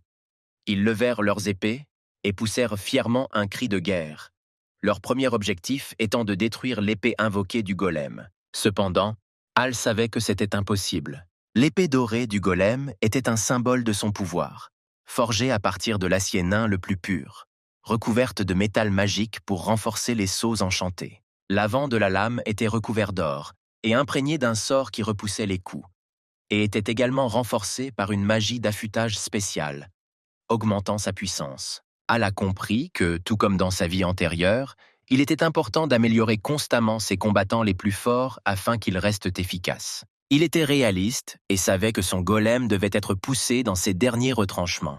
Les gardes et les chevaliers d'Einhardt maintenaient la formation de combat, dirigeant leurs épées et leur énergie vers elle et son golem. Golemella balança son épée flamboyante enchantée. Un énorme choc doré a été créé, brisé les rangs des chevaliers, les obligeant à se défendre d'un coup puissant. Même le marquis et son fils n'en croyaient pas leurs yeux. Le Golden Golem, elle, légèrement dodu mais incroyablement puissant, se tenait devant eux. L'un des gardes, tenant fermement son épée, prévint les autres. Il ne fallait pas sous-estimer cet ennemi. Le golem n'a pas hésité. Avec une force incroyable, il lança une frappe dorée, se dirigeant droit vers l'armée des gardes. Le coup s'est avéré écrasant. L'épée du garde s'est fissurée en deux. Leur formation a été détruite. Le golem doré continuait de croître, son ombre se profilant désormais de manière menaçante sur les gardes. Lorsqu'ils l'ont vu de près, la véritable taille et la puissance écrasante du golem sont devenues évidentes. Mais parmi les gardes, il y en avait qui n'ont pas perdu la foi. Ils ont exhorté leurs camarades à rester calmes, à suivre les ordres du maître et à ne pas abandonner. Un autre garde rejoignit son camarade. Un chevalier montait sur le champ de bataille sur un cheval décoré d'une armure dorée claire. Le chevalier lui-même était vêtu d'une armure d'argent avec une cape rouge. Hal sut immédiatement. Ce chevalier était un capitaine, probablement le chef de tous les autres, et un épéiste au bord de la grandeur. Le capitaine s'agenouilla devant le marquis, s'excusant de son retard. Le marquis, sans hésitation, lui dit de commencer immédiatement et de vaincre Hal et son golem. Le capitaine leva la tête, salua et baissa fermement la main. Levant la visière de son casque, il se présenta comme le capitaine de nuit. La famille Einhardt et Drew ont dégainé leurs épées. Enveloppé de mana, Drew leva son épée, inspirant ses chevaliers et les appelant à s'unir pour détruire l'ennemi. Elle réalisa que la situation dégénérait, mais demanda calmement à son Golden Golem de passer au deuxième niveau. Le golem répondit que son sceau était brisé et qu'il brillait d'une lumière dorée. Tout d'abord, ses bras sont devenus un peu plus fins, puis la tête changea suite à la transformation des bras. En conséquence, le corps entier de golem est devenu plus flexible, plus rapide et plus fort, prêt à protéger elle. Maintenant, étant devenu plus mince, le golem semblait encore plus intimidant et agressif. Les gardes qui s'étaient rebellés contre Hal et son golem furent stupéfaits par cette transformation soudaine. Cependant, Hal savait que ce n'était que le début des changements dans son golem, et que de vrais changements étaient encore à venir. Pendant la transformation, l'épée de golem a disparu, mais il l'a invoquée à nouveau. L'épée apparut dans sa main, enveloppée de flammes. Il attrapa l'épée, prit une position de combat, et la lame fut instantanément remplie d'énergie puissante. Le chef des chevaliers réalisa: il s'agit d'une lame d'aura, bien plus puissante qu'une lame ordinaire. Le golem d'El, sans aucune protection, balança son épée et s'avança avec confiance vers l'armée. Le capitaine, agitant son épée, demanda s'il avait l'air si faible qu'on pouvait l'ignorer. Tous deux se préparèrent au coup, leurs épées s'entrechoquèrent et le sol trembla sous la force du coup. La lumière vive aveuglait tout le monde, les obligeant à se couvrir les yeux. Seul Hal continuait à regarder ce qui se passait, complètement concentré et rempli de haine envers le marquis et son fils. Lorsque la lumière vive de la bataille s'est évanouie, le capitaine saignait, mais le golem d'El était indemne. L'épée sanglante du capitaine est restée coincée dans le sol, et il est mort, tombant au sol à cause de ses blessures mortelles. Il ne pouvait pas croire ce qui s'était passé, sa défaite. Ses blessures furent mortelles, et il mourut sur le coup. Le garde qui se tenait à proximité était abasourdi. Leur chef a été vaincu d'un seul coup, ce qui a considérablement miné le moral de l'armée. Mais le golem ne s'est pas arrêté. Il attaqua immédiatement à nouveau, balançant son épée et libérant une lame d'énergie enflammée vers le marquis, son fils et leur armée. Cependant, l'armée derrière le marquis et son fils a souffert du coup. Les soldats étaient dispersés sur le champ de bataille. Le marquis et son fils, en regardant les corps des gardes, se rendirent compte que les leurs étaient tombés trop vite et trop facilement. Elle remarqua l'approche des renforts pour les familles. Des mages en robe noire se déplaçaient sur le champ de bataille. Elle n'avait pas l'intention de s'arrêter et préparait déjà ses prochaines étapes. Avant d'agir, il se tourna vers sa mère et invoqua la sphère contenant les souvenirs enregistrés. Il lui expliqua son plan et lui demanda si elle était prête à voir la vérité. Elle a répondu qu'elle était prête et pensait que son fils, Hal, avait une bonne raison de faire cela. Elle savait qu'il devait y avoir quelque chose d'important dans ces souvenirs qui l'avaient poussé à attaquer toute la famille Einhart, y compris son père et son frère. Elle lui tendit une petite sphère contenant des souvenirs. Le marquis s'en aperçut, mais il savait qu'il ne pouvait permettre à sa fille de les voir. Il regarda Golemel et réalisa qu'il ne pouvait pas le contourner, car les forces du golem étaient nettement supérieures aux siennes. Il réalisa que même si El était un mage de niveau 7, lui et sa famille auraient peu de chances de l'arrêter. Désespéré, il comprend. Même s'il parvenait à s'enfuir, sa famille, qu'il avait créée et protégée, serait détruite. Elle a jeté un sort, protégeant sa mère de tous ceux qui étaient extérieurs, afin qu'elle puisse voir sereinement les souvenirs de son fils. La mère a été emprisonnée dans un cube, conçu pour la protéger de toute menace. Paniquée, Serena et Kaina appelèrent leur mère, mais ne purent voir ce qu'il y avait à l'intérieur du cube, car ses murs étaient obscurcis. Pendant ce temps, Sylphur tenait les souvenirs d'elle dans sa main. Ces souvenirs se sont déroulés devant elle, montrant les moments les plus inattendus. Elle vit son père et son frère discuter de la lettre du prince et décider de la présenter comme maîtresse. Elle s'est également rendue compte que la famille Einhart kidnappait des personnes talentueuses d'autres pays et les soumettait à un lavage de cerveau pour en faire des serviteurs fidèles. Elle a ensuite vu son frère parler à son père du projet d'extraction d'argent contre lequel elle était opposée. Peut-être allait-il sceller sa magie, capturer le L et l'utiliser pour la forcer à révéler le secret de la création des pierres magiques. Sylphur ne pouvait pas croire à quel point ces découvertes étaient choquantes. D'autres flashbacks ont révélé que son père et son frère prévoyaient de laver le cerveau d'Hal pour qu'il soit loyal et de présenter au prince un autre corps pour simuler sa mort. Lorsqu'elle vit son père féliciter son frère pour ce plan, Sylphur leva les mains, sentant le monde s'effondrer autour d'elle. Elle était au bord des larmes et tomba au sol. Elle essaya de contenir ses émotions, se souvenant des premiers mots de son père après son retour, lorsqu'il exprimait ses regrets de l'avoir renvoyée. Puis elle crut qu'au fond, son père l'aimait toujours comme une fille. Mais Sylphur ne pouvait plus retenir ses larmes. Les émotions sont montées en flèche et elle leur a laissé libre cours. Elle se souvenait à quel point elle était heureuse avec son fils El et ne pouvait s'empêcher de se reprocher de l'avoir amené dans cette terrible famille. Elle réalisait maintenant à quel point leur famille avait été cruelle et se reprochait son erreur. Elle pensait qu'elle ne se souciait pas de la façon dont ces méchants l'utiliseraient. Mais maintenant, sachant qu'il prévoyait non seulement de l'utiliser, mais aussi de laver le cerveau de son fils elle ne pouvait pas leur pardonner. Ils ont déjà tué son mari bien-aimé. Elle ne les a jamais vraiment détestés, estimant que le prince les avait forcés. Maintenant, elle réalisait que ce n'était pas le cas. Personnes n'ont jamais connu l'amour ni la famille, agissant uniquement par intérêt personnel. Silfur se mordit la lèvre, essayant d'étouffer la douleur intérieure et de reprendre des forces. Serrant les poings, Silfur réalisa que pour son père, son frère et son prince, les gens n'étaient que des outils pour accroître leur pouvoir. Elle réalisa que c'était leur vraie nature, qu'elle n'avait jamais vue auparavant. Mais maintenant, tout devint clair. En acceptant ce qui s'était passé et en rassemblant son courage, Silfur remarqua comment le cube qui la tenait commençait à briller et à se fissurer. Al la regarda tristement, sachant à quel point il lui était difficile d'accepter la vérité. Les larmes aux yeux, sa mère croisa les mains, réalisant la dure réalité. Elle a réalisé que, malgré la douleur et le désir de tout oublier, il fallait accepter la vérité. Serena a immédiatement appelé sa mère, qui flottait dans les airs, inquiète de son état. La mère a débarqué, prête à affronter la réalité et à l'affronter. Le regard plein de détermination et le poing fermé, elle a dit à son fils qu'elle ne s'enfuirait plus et qu'elle était prête à se battre. Al était soulagé de voir sa mère prête à affronter la vérité. Il remarqua que les larmes coulaient encore sur ses joues et réalisa que malgré tout ce que leur famille avait fait, elle ne laissait pas la haine s'emparer d'elle, car ils étaient toujours sa famille. Mais ce n'était pas le cas pour Al. Il regarda le marquis et son fils avec rage et haine, alors qu'ils se tenèrent sur le champ de bataille, ne faisant rien pour changer leur destin. Al leva la main, créant un nouveau cercle magique différent des précédents. Il allait désormais montrer au marquis le vrai visage de la justice. Un énorme phénix noir, enveloppé de flammes sombres, apparut devant le cercle écarlate. Le phénix poussa un cri aigu, remplissant l'air d'un son inquiétant. Le cri du phénix était si assourdissant que les gardes et toute l'armée de la famille Einhart se bouchèrent les oreilles à la hâte.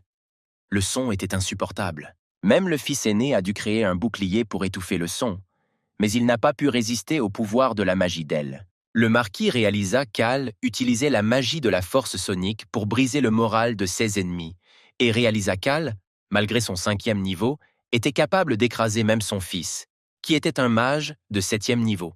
Le marquis regarda Al avec ses yeux rouges brillants et entra dans son esprit avec magie. Al entendit une voix dans sa tête le félicitant pour son succès. Le marquis augmenta sa magie, essayant avec impatience de manipuler Al davantage. Il leur proposa un marché. Si Al venait à leur côté, le marquis ferait en sorte que sa famille oublie tout ce qui s'est passé et vive en paix.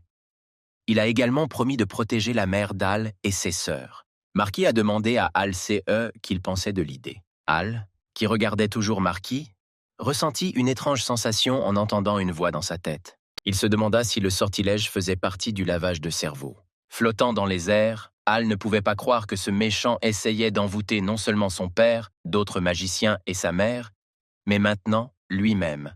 Al se tourna vers Marquis avec une question. Alors que Marquis baissait les yeux sur Al, il réalisa que son sort de lavage de cerveau n'avait pas fonctionné, et qu'Al était effectivement au 7e niveau de magie. Al a demandé comment quelqu'un pouvait être si cruel envers sa famille. Le marquis fut d'abord abasourdi, puis momentanément choqué.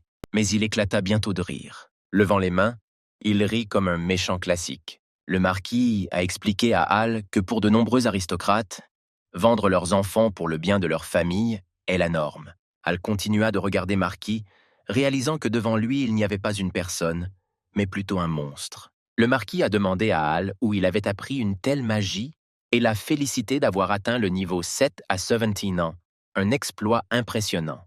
Al réalisa qu'il parlait à une créature qui ne s'intéressait qu'à ses secrets, et non à lui-même. Al planait un peu plus haut que le marquis et répondit qu'il avait tout appris lui-même, personne ne lui avait transmis ses compétences. Le marquis, ricanant d'incrédulité, dit qu'il n'y croyait pas et qu'il était peu probable qu'il entende la vérité. En réponse, Al a déclaré qu'il détestait les gens comme Marquis, ceux qui ne voient leur famille que comme des outils et les traitent comme tels. Cependant, Al leva la main et proposa à Marquis. Le marquis demanda curieusement de quel genre de proposition il s'agissait. Al a répondu en lui demandant s'il lui permettrait de partir avec sa famille s'il disait la vérité sur ce que le marquis avait fait à son fils et au prince. Elle tenait une petite pièce d'or dans sa main et expliquait qu'elle contenait ses souvenirs, empreints de magie. Le marquis fut choqué, réalisant que ces souvenirs pourraient détruire la famille Einhart. Le marquis savait que révéler l'implication du prince dans les enlèvements et le lavage de cerveau serait catastrophique. Si cela était connu, de nombreuses familles pourraient se rebeller, ce qui pourrait conduire à la chute du puissant royaume de Blar. Al regarda la pièce, voyant le marquis et son fils dans son reflet. il a suggéré qu'il décide de tout sans étranger. Il pourrait l'empêcher de répandre la vérité s'ils osaient le combattre directement, en tête-à-tête. Le marquis ordonna à son fils de se préparer, ce qui le rendit confus. Il se tourna vers son père, ne comprenant pas ce qui se passait. Le marquis a expliqué que leurs chances sont plus grandes avec une attaque simultanée et les a exhortés à tout donner. Le fils, avec un sourire fou, comme son père, accepta. Al regarda les deux adversaires et réalisa qu'il était temps de devenir sérieux. Touchant sa tête, il utilisa la magie. Puis, serrant le ballon dans sa main, il se prépara à attaquer. Al, la colère dans la voix, dit au marquis et à son fils qu'il l'avait grandement sous-estimé et déchaîna sa magie sur eux, déterminé à leur montrer ce qu'était le désespoir. Mais le marquis et son fils réussirent à repousser la première attaque grâce à un contresort sombre et plus fort que prévu. Lorsque leurs sorts se heurtèrent, une puissante explosion se produisit. À cette époque, dans un autre endroit, un homme s'inclina devant son roi et le salua. Le roi s'adressa à l'homme, lui disant qu'ils avaient probablement déjà entendu la nouvelle, mais il confirma néanmoins qu'il y avait des témoins affirmant qu'une magie de niveau 7 avait été utilisée. L'homme aux cheveux roux, le duc de Clan, agenouillé devant le roi, a confirmé qu'il en avait également entendu parler. Le roi a souligné que c'était extrêmement grave. S'il s'avère qu'un membre de la famille Einhardt est responsable de l'utilisation de la magie de niveau 7 et de l'explosion qui s'ensuit, il le tiendra personnellement responsable. L'homme aux cheveux roux a demandé pourquoi il devait intervenir à la fin. Le roi répondit que la famille Einhardt était devenue trop puissante et que c'était l'occasion de les affaiblir un peu. Le duc Clan ne fut pas surpris par cette tournure des événements, connaissant son roi. Le roi a déclaré qu'il lui donnerait 10 chevaliers royaux et 100 guerriers de l'ordre central, faisant entièrement confiance au duc dans cette affaire. Le duc leva les yeux et accepta la tâche, avec l'intention de l'accomplir au mieux de ses capacités. Alors qu'il s'apprêtait à partir, il entendit une voix. Une autre personne s'est jointe à la conversation. C'était le prince Alka. Le roi lui demanda ce qu'il voulait. Le prince répondit qu'il aimerait demander une faveur et demanda si le duc se dirigeait vers le marquis Einhardt. Le duc l'a immédiatement confirmé. Le prince demande alors s'il peut adhérer, exprimant son désir d'affaiblir l'influence et le pouvoir du marquis. Il regarda le duc et le roi, son visage exprimant le doute et la détermination. La véritable destination de son voyage était Sylphur. Il était déterminé à gagner son affection à tout prix. Le roi a demandé au prince s'il pensait pouvoir faire face à la famille Einhardt et les vaincre. Le prince dit avec confiance au roi qu'il relèverait ce défi et considérait cela comme une expérience formidable. Le roi donna sa permission et le duc et le prince se préparèrent à emménager prudemment dans le domaine d'Einhardt. En montant à cheval, le prince a exprimé sa joie de travailler avec le duc. Le duc, voyant que le prince était maintenant avec lui, se demanda s'il avait besoin de faire autre chose. Le prince rit amicalement et approuva l'avis du duc. Cependant, Clean restait dubitatif et regardait le prince d'un air interrogateur. Le prince a vivement appelé tout le monde à faire preuve d'enthousiasme. Cela poussa les chevaliers à applaudir sauvagement, montrant leur zèle. Ils se rendirent au domaine d'Einhardt pour enquêter et affaiblir le pouvoir du marquis. Pendant ce temps, la bataille entre marquis et Eöl se poursuivait, la terre tremblant sous la force de l'affrontement. Elle flottait dans les airs, créant une main magique prête à attaquer Marquis. Le marquis, riant devant le danger imminent, fut stupéfait par la rapidité et la puissance des sorts de Eöl. Alors qu'Eöl continuait d'attaquer Marquis, il ne pouvait s'empêcher de remarquer que ses adversaires n'avaient généralement aucune chance d'attaquer. Il les battait toujours pendant qu'ils préparaient leur sort. Le fils aîné se concentra sur le sort, levant les doigts comme dans Naruto. Des runes apparurent autour de ses mains, formant un cercle de feu magique. Il pointa Firestorm vers Eöl, attendant sa réaction avec un sourire. Observant avec intérêt, il attendit de voir comment Eöl avait géré l'attaque. Elle s'est préparée à l'impact en créant un énorme mur de terre pour se protéger. Le marquis, ne réalisant pas à qui il avait affaire, tira un éclair sur Eöl. Elle l'a facilement paré, déviant l'attaque en quelques mouvements. Maintenant, Eöl se préparait à riposter en créant un cercle magique et une armure autour de lui. Elle contrôlait les éléments feu, lumière, vent, eau et terre comme un avatar d'avatar, le dernier maître de l'air. Il réunit ses forces et jeta des pierres sur le marquis et son fils, stupéfaits. Mais elle ne s'est pas arrêtée là. Il a continué l'attaque en utilisant la même technique, ne leur laissant aucune chance de se défendre. Le fils aîné était choqué. Elle, n'ayant vu sa technique secrète qu'une seule fois, l'utilisait désormais plus vite que lui. Il jura, mais parvint quand même à lancer un sort de protection, créant 3 barrières magiques. Cependant, la flamme Eel s'est avérée trop puissante et a détruit tous les boucliers. Avant qu'elle n'atteigne le fils du marquis, celui-ci réussit à se téléporter dans un endroit sûr, évitant les flammes. Le fils aîné s'est téléporté dans les airs pour surprendre Eel, mais il ne parvint pas à trouver Eel et regarda autour de lui avec panique. Soudain, Eel apparut derrière lui et dit d'un ton moqueur qu'il était trop lent pour le surprendre. Il se retourna et vit qu'Eel se déplaçait trop vite. Elle tendit à nouveau la main, se préparant à porter le coup final. Le fils aîné, choqué, utilisa la magie et vola rapidement vers le sol, évitant l'emprise de Eel. Et elle a jeté un sort avec des tentacules magiques, essayant de piéger son oncle. Le marquis reconnut le sort et réalisa qu'il était destiné à restreindre les mouvements, mais savait que son fils pouvait le gérer facilement. Le fils aîné leva le doigt et lança un tourbillon de feu qui repoussa les tentacules. Il était sûr que ce sort ne représentait pas une menace sérieuse pour lui. Elle a attaqué son oncle avec sa magie, mais il a continué à se défendre avec un sort de feu. Le marquis observait de loin, convaincu que l'attaque tentaculaire d'Eel avait échoué. Il sourit d'un air suffisant, sachant que la magie du réseau était inférieure à la magie du feu. Pendant ce temps, Elle et le fils du marquis poursuivaient leur combat acharné, sans aucune intention d'abandonner. Le fils aîné s'est clairement mis sur la défensive. Elle, retenant une partie de ses forces et ne voulant pas être aussi impitoyable, lance une offensive. Le marquis aperçut une nouvelle opportunité d'attaque surprise. Le ciel s'assombrit, et des éclairs traversèrent les nuages. Le marquis tendit la main vers le ciel et des runes magiques réapparurent autour de lui. Il a félicité son fils pour avoir retenu le L, lui permettant ainsi de préparer le sort. Tout s'est déroulé comme prévu.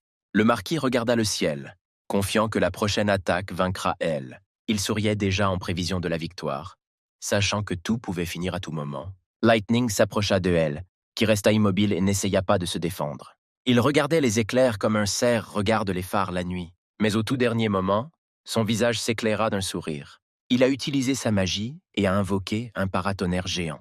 Il intercepta tous les éclairs avant qu'ils ne l'atteignent, rendant l'attaque de Marquis inutile. Le marquis était choqué et n'en croyait pas ses yeux. Elle a admis que l'attaque était bonne et l'a surpris. Ne croyant pas qu'elle était protégée de son coup de tonnerre, Marquis demanda de quel genre de magie il s'agissait. Al se retourna avec un sourire et demanda pourquoi il devait révéler sa magie à l'ennemi.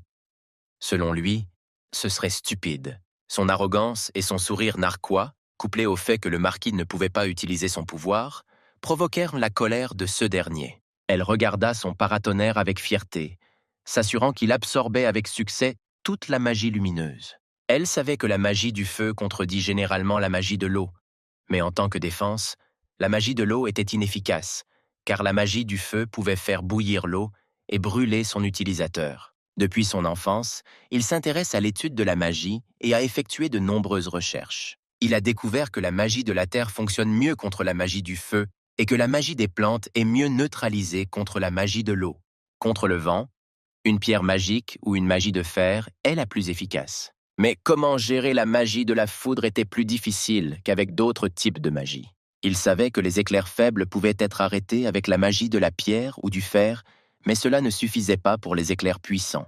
Et puis il se souvint de ses anciennes recherches sur les paratonnerres dans son monde. Al prit un moment pour regarder le fils de marquis. Il fut surpris qu'elle oppose la magie de son père à son pouvoir inconnu. Pendant une seconde, le fils aîné oublia que la bataille allait se terminer à mort. Elle n'a pas manqué l'occasion et a crié que c'était sa fin. Il invoqua à nouveau la main cosmique, qui sortit du portail devant son fils et le frappa puissamment, le renversant.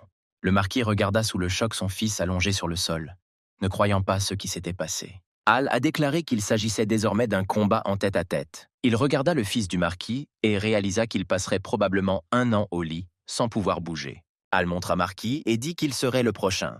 Elle a activé sa magie de flèches de flamme, remplissant le ciel nocturne de nombreuses flèches magiques prêtes à pleuvoir sur le marquis. Le marquis tendit les mains avec horreur, réalisant que la magie d'Eul était plus sérieuse qu'il ne le pensait. Il essaya de créer un bouclier comme avant pour se protéger de l'attaque à venir. Le marquis a ensuite utilisé un sort de tir de feu, le visant directement sur Eel. Mais Eel a facilement dévié ce sort et a répondu avec une flèche magique infinie. Il a créé des flèches dans le ciel, visant le sol en dessous de lui. Ils étaient beaucoup plus petits, mais comme leur nom l'indique, ils étaient en nombre infini. Et expliquait au marquis que même si les flèches sont petites individuellement, leur nombre infini les rend incroyablement puissantes. Le marquis était abasourdi et regardait simplement le ciel en silence. Alors que les flèches commençaient à pleuvoir sur lui, il créa à nouveau un bouclier pour se protéger. Les flèches d'Eel frappèrent l'une après l'autre le bouclier du marquis, faisant pression sur lui et le repoussant. Les flèches continuaient à pleuvoir, et le bouclier était sur le point de se briser sous l'énorme charge. Même dans cette situation, Marquis ne pouvait pas croire qu'il combattait avec de la magie de bas niveau. Il se demanda comment il pourrait combattre un mage aussi médiocre et réalisa qu'il devait être considéré comme le mage le plus puissant du continent. En regardant Eel, il réalisa qu'il combattait un adolescent de 17 ans. Soudain, Marquis se pose une question. Elle n'a-t-il vraiment que 17 ans? Le marquis pensait que ce niveau de compréhension de la magie et des stratégies complexes ne pouvait appartenir qu'à un magicien plus expérimenté et plus âgé. Il ne savait pas qu'elle avait déjà connu une seconde vie et était autrefois Kim Jun-ung. En regardant Eel, Marquis se demanda qui il était vraiment et pourquoi sa famille avait été complètement détruite à cause de lui, le maudissant. Le bouclier du marquis se brisa finalement comme un miroir en plusieurs morceaux. À travers ces fragments, il a vu que l'attaque de Eel se dirigeait toujours vers lui. Les flèches ont continué leur chemin et ont atteint leur cible. Sous les coups de flèche, le marquis tomba rapidement. Il a saigné à cause de plusieurs coups et est tombé au sol, vaincu et ensanglanté, tout comme son fils. Les gardes ne pouvaient pas croire ce qui s'était passé et ont crié le nom du marquis, essayant de vérifier s'il était toujours conscient. Hal a finalement atterri au sol. Sa colère ne s'apaisa pas et il regarda le marquis vaincu avec rage et haine. Il a déclaré qu'il ne les tuerait pas car ce ne serait pas une punition digne. Au lieu de cela, il voulait leur retirer la capacité d'utiliser la magie, tout comme ils allaient le faire à sa mère. Le poids pesant sur Marquis augmenta, le poussant au sol. Elle a déclaré qu'il ne les tuerait pas, mais qu'il voulait causer davantage de souffrance. Des runes se formèrent autour de lui en préparation du sort de Bridos. Soudain, il y eut une forte détonation, et elle reprit ses esprits. Il se tourna vers sa mère et la vit. Elle se tenait au bord du champ de bataille avec ses sœurs. Hal regarda la famille avec tristesse. Serena, Kin et sa mère ont dit que ça suffisait et lui ont demandé d'arrêter. Elle était perplexe, ne comprenant pas pourquoi elle disait cela, et resta silencieux, regardant sa mère avec étonnement. La mère connaissait le talent et la grandeur de son fils, mais ne pouvait pas croire qu'à l'âge de 17 ans, il avait déjà atteint le 7e niveau de magie et créé un golem aussi puissant. Un golem qui a vaincu un maître de l'épée d'un seul coup, ce qu'aucun autre mage ne pouvait faire. Elle réalisa que son petit-fils était devenu un puissant magicien, ce qu'elle ignorait. Cependant, elle savait qu'Hal se battait contre son père. Même si elle ne pouvait pas pardonner à son père et à son frère d'avoir tenté de tuer Eel ou de le maîtriser, elle ne pouvait pas laisser Eel les tuer. Elle a dit à Eel qu'il leur avait déjà donné une leçon et que cela suffisait. Elle ne croyait pas que son père et son frère entreprendraient un jour de tels projets. Elle a répondu qu'il ne pouvait pas répondre à sa demande. Il regarda le fils du marquis et son grand-père. Elle a dit que s'il les laissait partir, il reviendrait pour se venger. La mère a reconnu que cela était peut-être vrai, mais a souligné que les tuer était toujours une erreur. Elle a rappelé à elle qu'il disposait d'une mémoire magique pour prouver ses plans à tout moment, et que chercher à se venger de manière imprudente serait une erreur tant qu'il pourrait utiliser ses souvenirs contre eux.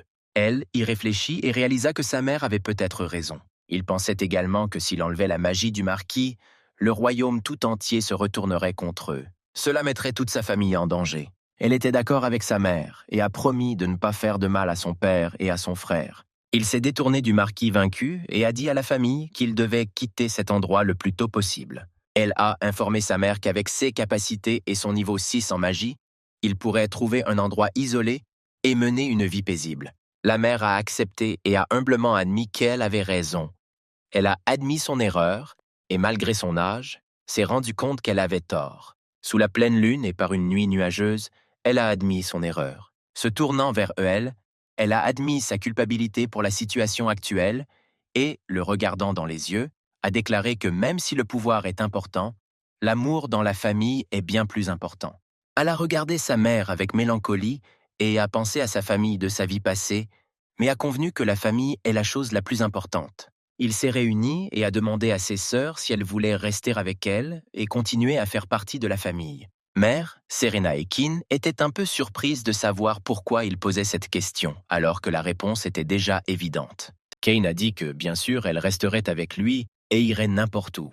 Serena a également exprimé son désir d'être avec lui et sa nouvelle mère partout où ils allaient. La mère d'Al était heureuse que ses 2 filles adoptives aient décidé de rester avec elle et avait l'air heureuse. Elle s'est approchée de la famille et les a remerciés pour leur décision de l'accompagner. Cependant, il devait encore faire quelque chose et se retourna pour invoquer son golem doré. Le golem s'approcha d'elle et se releva, prêt à recevoir de nouveaux ordres. Al l'a félicité pour son excellent travail sur le champ de bataille et a décidé qu'il était temps de lui donner un nom.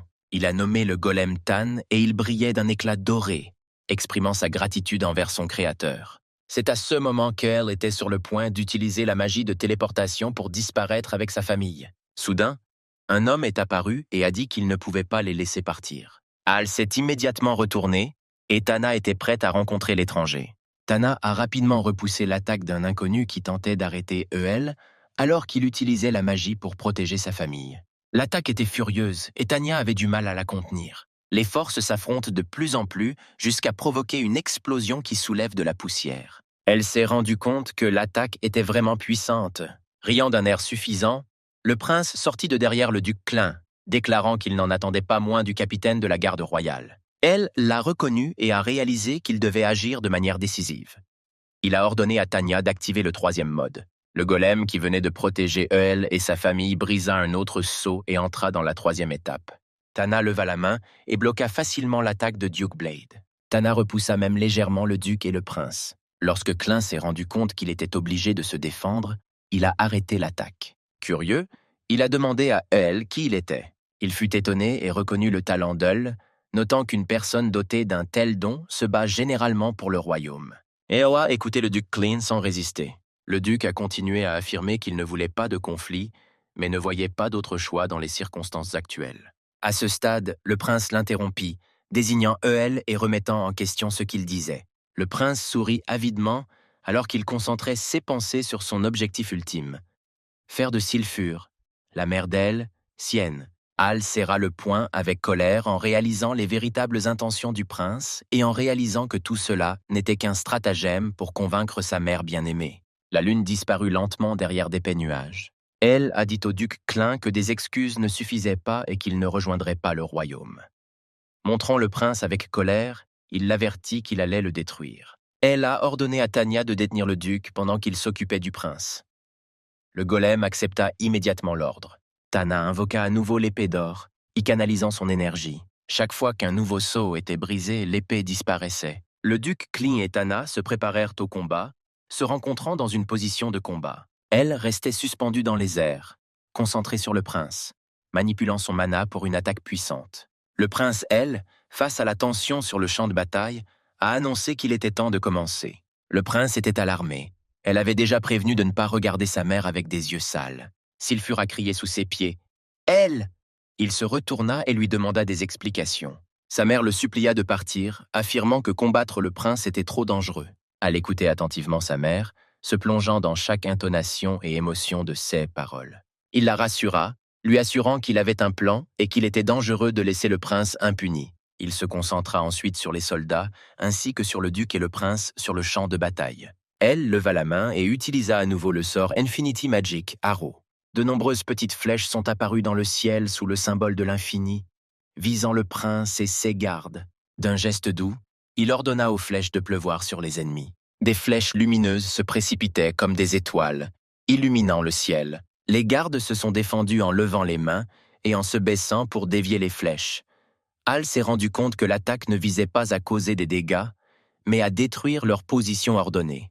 Il créa rapidement un gros marteau et se dirigea vers le prince pour le désorienter. Le prince regarda avec surprise Al apparut soudainement devant lui et frappa. Les marteaux d'El frappèrent le prince avec un puissant coup. Le prince fut projeté loin du coup, subissant des dégâts à peine perceptibles. Bientôt, le prince et ses gardes gisèrent au sol, saignant et gémissant à cause de leurs blessures graves. Elle plaça le marteau sur son épaule, réalisant que l'attaque avait causé de graves blessures internes au prince. Les blessures externes pourraient être rapidement guéries par la magie divine, mais les blessures internes prendraient plus de temps à guérir. Le duc Clin a continué à se battre avec Tana, Mais lorsqu'il a vu le prince, il a posé des questions sur son état. Il voulait aider le prince, mais comprenait que toute distraction pouvait le mettre en danger, puisque Tana était une adversaire redoutable. Tana a pris le dessus dans la bataille, forçant le duc à se mettre sur la défensive, et il semblait que la victoire lui appartenait. Al a ordonné à Tanya de s'arrêter et de retourner dans l'espace. Tana comprit immédiatement l'ordre et donna le signal du regard à travers la fente de son casque. Elle commença à briller, se préparant à disparaître dans l'espace. Le duc cria qu'il ne la laisserait pas s'enfuir si facilement et attaqua à nouveau. De nombreuses lames magiques apparurent autour de lui, visant Tana, qui n'avait pas encore complètement disparu. Les lames volèrent vers elle à une vitesse fulgurante et transpercèrent son corps. Tana reçut le coup décisif. Il tomba au sol, incapable de continuer le combat. Le duc, remarquant que l'attaque fonctionnait, rit avec satisfaction. Mais une seconde plus tard, la main de Tana revint à sa place. Elle l'a ajustée, s'assurant que tout était en place. Le duc était abasourdi et ne pouvait retenir sa malédiction. Tana s'éclaira plus fort et disparut sur ordre de elle. Bien que le duc ait admis sa défaite, il rit et poussa un soupir de soulagement, réalisant qu'il pensait avoir attrapé Tana lors de l'attaque finale. Mais elle disparut en un instant. Il se tourna vers Eöl qui se tenait derrière lui. Elle, tenant la pièce commémorative, la montra au duc. Elle a extrait les souvenirs de la pièce et en a créé une petite boule. Il a expliqué qu'il détruirait la pièce, mais en a d'abord fait une copie. Alors que le prince gisait inconscient et saignait, elle déclara que tout ce qu'il avait fait était enregistré dans la magie de la mémoire. Il prévint qu'il n'hésiterait pas à diffuser cette information à travers le royaume ou le continent si le duc ou sa famille tentait à nouveau de lui faire du mal. Sa mère et ses sœurs ont couru vers lui, se réjouissant que tout se soit bien passé et qu'il n'ait pas été blessé. Al se tourna vers Duke Clean et s'excusa de l'avoir dérangé. Activant sa magie de téléportation, entouré de runes, il dit au duc qu'il espérait ne plus jamais rencontrer d'ennemis et lui dit au revoir. Le duc ne pouvait pas croire qu'Al était un méchant. Il le regarda avec étonnement se téléporter avec sa famille. Le duc Klein, bien que n'étant pas une mauvaise personne, a reconnu le génie de Eöl et a regretté de ne pas pouvoir le rencontrer dans des circonstances différentes. En regardant le champ de bataille et les chevaliers blessés, il se demanda comment expliquer ce qui s'était passé et planifier ses actions. Pendant ce temps, la nouvelle de l'apparition d'un jeune magicien dans un golem chevalier d'or aussi puissant qu'un grand maître se répandit sur tout le continent, choquant tous les pays. Elem et sa famille se sont installés dans un chalet confortable au bord de la montagne, profitant de la paix et de la tranquillité loin des tyrans. Le soleil brillait, la fumée s'élevait de la cheminée et l'atmosphère était sereine. Al tapota du doigt la table. Il réfléchit à ce qu'il allait faire ensuite, essayant de mettre le livre dans son sac subspatial. Il réalisa qu'il avait détruit le domaine d'Einhardt, vaincu son oncle et son grand-père et grièvement blessé le prince. Il a reconnu qu'il avait commis ces actes et qu'il ne pourrait pas retourner à Banzar avec sa mère sans causer davantage de tort. Elle a ouvert la fenêtre et a vu le soleil éclatant. Il comprenait que le royaume pouvait le poursuivre et le tuer ici, mais il savait qu'il ne le ferait pas, car il avait une mémoire magique qui pourrait prouver leurs sombres actes. Il se tenait à la fenêtre, profitant de la tranquillité de sa nouvelle maison. Al s'est rendu compte qu'il avait beaucoup appris au cours du combat, qu'il a remporté avec calme et confiance. Ce temps de lancement de sorts, de préparation et de combinaison de sorts étaient meilleurs que ceux de n'importe quel autre magicien du continent. Il était sûr qu'il deviendrait encore plus fort s'il apprenait quelques sorts auxiliaires. Al a également réalisé l'incroyable potentiel de Tana, son chevalier golem doré. Il se souvint de la façon dont il avait réussi à vaincre le grand maître Duke et à prendre brièvement le dessus. 5 années de travail sur mes compétences et le golem ont finalement donné des résultats. Tous les efforts en valèrent la peine. Il savait que s'il pouvait créer davantage de CS Golem, il pourrait conquérir le monde entier. Mais il comprenait que la création d'un golem prendrait 3 ans et nécessiterait des coûts énormes. De plus, elle a tiré une leçon importante de la bataille avec le marquis et son fils. Le pouvoir d'un groupe dépasse le pouvoir d'une seule personne. Il s'est rendu compte qu'il y avait des choses qu'il ne pouvait pas gérer seul et que parfois il devait l'accepter. Après la bataille, lorsque les rumeurs concernant Eöl se sont répandues dans le monde entier, de nombreux pays ont commencé à embaucher des personnes pour le rechercher. Al savait que certains de ceux qui le recherchaient pouvaient avoir de mauvaises intentions. Soudain, on frappa à la porte, interrompant ses pensées. Quand Al s'est retourné, Sa mère lui a demandé si elle pouvait entrer. Il l'a invitée dans la pièce. Elle entra avec ses deux sœurs, Serena et Kaina. Serena et Kaina avaient l'air heureuses, mais sa mère était inquiète et triste. Al a demandé ce qui s'était passé, remarquant que tout le monde était maladroit et avait besoin de temps pour comprendre ce qui s'était passé. Sa mère jouait nerveusement avec ses mains et lui demandait, incertaine, comment il était devenu si fort. Ella expliquait qu'il cachait sa force parce qu'il savait que personne ne croirait en ses réalisations à un si jeune âge. La mère le crut et se détendit un peu. Elle réalise que, malgré tout, il reste son fils, qu'elle a élevé et qui a hérité des traits de son mari bien-aimé. Elle s'est excusée avec un sourire et a admis qu'elle était désolée de l'avoir mal jugé sans connaître ses raisons. Al a essayé de lui remonter le moral en plaisantant sur la façon dont elle réagirait s'il devenait un magicien célèbre avec de nombreux fans. La mère rit et lui conseilla de rester humble. Avec un sourire, elle a continué à plaisanter, annonçant qu'il devait discuter de quelque chose d'important avec sa mère et ses sœurs. Ils étaient curieux et regardèrent leur frère, lui demandant de quoi ils voulaient discuter après l'incident du domaine Einhardt. Elle a expliqué qu'il ne pourrait plus retourner à Banzar. Il montra la carte et dit qu'à l'ouest du continent Serian, il y a 5 royaumes et de nombreuses tours des mages dans cette région. Elle a déclaré avec un sourire radieux et un enthousiasme qu'il envisageait de construire sa propre tour magique. Kaina était confuse et lui a demandé si elle avait bien entendu qu'il voulait créer sa propre tour. Elle a expliqué qu'il s'agirait d'une tour similaire à celle de leur ville natale où vivait le Tower Master. Kaina a admiré l'idée et sa sœur a demandé où Al allait construire la tour. Elle montra à nouveau la carte et désigna le royaume Tohan.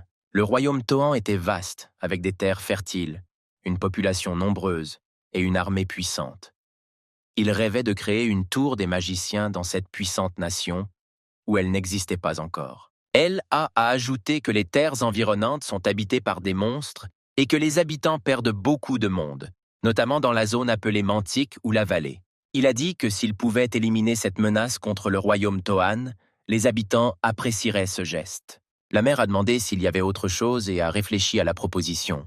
Elle a poursuivi en disant que le roi Tohan est un homme bon et que ses nobles lui font confiance et ont foi en lui. Elle a également admis que les princes du royaume se disputaient entre eux et que le roi était incapable de résoudre leurs différends.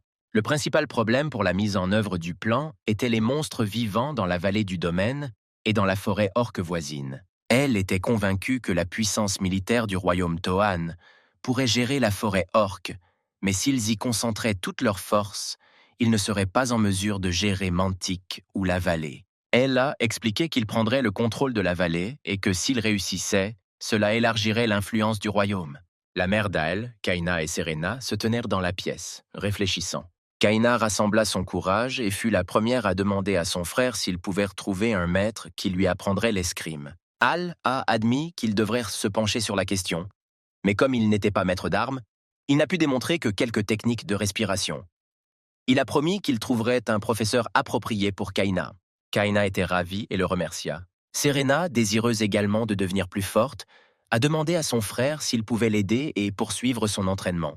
En joignant les mains, Serena expliqua qu'elle se sentait très faible lors des événements au manoir Einhardt. Au début, elle crut pouvoir se défendre, mais lorsqu'elle vit l'elfe se battre contre le marquis et son fils, elle se rendit compte que ses forces étaient insuffisantes. Elle a exprimé sa détermination à devenir plus forte. Elle ressentit une surprise inattendue et se figea un instant. Cela le remplissait également de joie, car il était heureux d'aider sa sœur. Leur mère a également déclaré qu'elle voulait devenir plus forte et lui a demandé de lui apprendre aussi. Et elle a ajouté en plaisantant qu'utiliser son esprit serait d'une grande aide. Tout le monde regardait elle joyeusement, partageant un désir commun de devenir plus fort, et lui demandait s'il était d'accord en souriant. Après cela, il est temps de quitter le confort de votre maison. Il est temps de préparer votre prochaine aventure dans le royaume. Des sons étranges, à peine audibles, ont été entendus dans la forêt voisine. Le roi Tohana et sa garde sortirent sur la route et s'arrêtèrent, écoutant prudemment les bruits. Ils regardèrent autour d'eux à la recherche de la source. Le roi se demandait si les civils seraient en danger et s'il existait un héros qui pourrait les sauver. Soudain, une ombre menaçante ressemblant à un diable apparut devant eux. Malgré les dangers de la forêt et le bruit, le roi et sa garde continuèrent leur route. Finalement, Ils atteignirent une falaise offrant une vue magnifique sur le royaume Toan. Le duc, ami du roi, lui demanda à quoi il pensait et s'il avait des problèmes. Le roi, l'air inquiet, dit à son ami Lias qu'il s'inquiétait pour ses 3 fils. Le roi a déclaré que le conflit entre ses fils au sujet de l'héritage s'intensifie et il craint que cela puisse nuire au royaume. Lias s'agenouilla devant le roi, essayant de le consoler. Il a dit que, tout comme la pluie nourrit la terre, le conflit entre les fils finira par renforcer et unifier le royaume. Lias a suggéré que le roi nomme son 3e fils, le prince Judan, comme prince héritier. Il a noté que même si le roi considérait les 2 premiers fils, Maxel et Crane, tous 2 ne convenaient pas au rôle de roi. Le roi soupira et accepta. Maxel était cruel et méchant, et Crane avait des traits similaires, bien que moins visibles. Aucun d'entre eux n'était apte au rôle d'héritier. Le roi reconnut que le 3e fils, Judan, était un chef chaleureux et amical qui serait meilleur pour ses sujets et qu'il aimerait nommer roi pour leur bien-être. Malheureusement, 90% des aristocrates soutenaient soit le 1er fils de Maxel, soit le 2e fils de Crane. Parmi ceux qui soutenaient Judan se trouvait le grand maître des épées et chef de la garde royale, le capitaine Duke Lias. Du côté de Yudian se trouvait également le maître de l'épée de la capitale, le capitaine Comte Lumo. Cela assurait un équilibre entre les 3 fils. Les 2 chefs de l'ordre chevaleresque soutenaient Judan. Cependant, le roi ne voulait pas penser à ce qui se passerait si les princes aînés se retournaient contre le frère cadet et tentaient de le renverser. La simple pensée de cela le peinait, mais il ne pouvait pas oublier les affaires du royaume. Le roi comprit qu'il devait s'occuper des affaires de l'État tout en gardant un œil sur les monstres. Il se retrouva soudain à parler tout seul et se demanda où était son ami, le duc Lias. En se retournant, il vit le duc Lias et ses gardes tendus, prêts à protéger sa majesté. Le duc Lias dégaina son épée et avertit le roi de rester à distance et d'être prudent. Les gardes se sont rendus compte qu'ils étaient encerclés. L'un d'eux a demandé s'ils étaient entourés de monstres. L'autre garde sourit avec méfiance et commença à rire. Soudain, le garde perfide s'en est pris à celui qui venait de poser la question. Le roi et le duc Lias étaient confus et ne comprenèrent pas ce qui se passait. Le duc Lias a demandé pourquoi le traître avait tué son camarade. Le garde a répondu qu'ils étaient ennemis depuis le début, et d'autres gardes cachés ont émergé des buissons. Le duc Lias se tenait courageusement devant le roi et ordonnait aux gardes de le protéger à tout prix. Les gardes perfides ont dit au roi d'attendre, affirmant qu'un combat avec lui n'était qu'une question de temps. Le garde pointa une épée sur le roi et promit de le tuer à tout prix. Le roi réalisa que sa confiance dans les gardes était erronée et qu'ils se révélèrent être des traîtres. Il tomba à genoux au bord de la falaise et demanda à Dieu s'il l'avait abandonné, lui et le royaume. Pendant ce temps, dans la tour magique, le Tower Master était assis à table et communiquait avec les 2 autres Tower Masters à travers des écrans magiques avec des runes. L'un des magiciens de l'autre côté de l'écran a demandé pourquoi cette réunion était programmée alors que leur maître était absent. Le maître de la tour Karozan qui a convoqué la réunion était un mage magique avec une barbe et des cheveux rouges vifs. Un autre magicien, assis au loin, a souligné qu'ils avaient beaucoup à faire et qu'ils n'avaient pas le temps pour cette rencontre. Il leva le doigt et commença à décrire la nouvelle importante. Le plan visant à éliminer le roi du royaume Toan est déjà en marche et se déroule dans le village de Manor. Après la mort du roi, le premier prince Maxel deviendra le nouveau souverain. Raisin, assis à l'autre bout de l'écran, a suggéré d'utiliser l'armée pour soumettre les nations voisines. De plus, il a proposé d'utiliser des golems pour nettoyer le pays des monstres des monstres. Raisin ajusta ses lunettes et assura que c'était facile pour les golems, les créatures les plus puissantes du continent. Cosman a ajouté que leur maître avait des nouvelles du golem de la nuit dans le royaume de Blar. Raisin a été choqué lorsque Cosman a mentionné le Night Golem. Il demanda avec perplexité qui pourrait créer un tel golem, sinon lui-même. Cosman a déclaré qu'il y avait eu un incident majeur dans la famille Einhart, impliquant un mage de niveau 7 et son chevalier golem. Raisin fut surpris, les yeux écarquillés. Cosman a expliqué que le pouvoir du golem de la nuit devrait être au niveau du grand maître et que ce golem a sa propre conscience. Raisin resta sans voix et réfléchit un instant. Caressant sa barbe, il expliqua que si Oraron venait à disparaître, il ne pourrait pas créer le golem de la nuit. De plus, la création d'un golem standard prend environ 30 jours. Raisin ne croyait pas que quelqu'un d'autre que lui puisse créer un golem nocturne avec le niveau d'un grand maître et sa propre conscience. Cosman a ajouté que ce n'est que la moitié du problème. Il faut plusieurs années pour créer un golem aussi puissant, mais ils ne peuvent pas rester les bras croisés. Il chargea Raizen de recueillir des informations sur le golem et lui demanda s'il comprenait. Raizen était déterminé. Il voulait retrouver cet homme et lui parler personnellement, en faisant tout son possible. Pendant que le roi était en embuscade et que Cosman, Raizen et le magicien inconnu discutèrent de leur plan, notre personnage principal Eel se détendait simplement sur le mur. Il savait qu'il se trouvait dans le royaume, mais ne savait pas comment contacter le roi. Al savait que répandre des rumeurs sur sa présence était une mauvaise idée, car cela pourrait attirer l'attention de la famille Einhardt et révéler sa couverture. Il essaya de réfléchir à un moyen de rencontrer le roi inaperçu, mais ne parvint pas à trouver une solution appropriée. Il se détourna du mur, se demandant désespérément quoi faire ensuite. La mère d'Al, debout avec ses sœurs, remarqua qu'elle avait faim et leur suggéra de trouver un endroit pour manger. Al accepta immédiatement, ayant également faim. Soudain, il ressentit une puissante poussée d'énergie, comme un coup de foudre.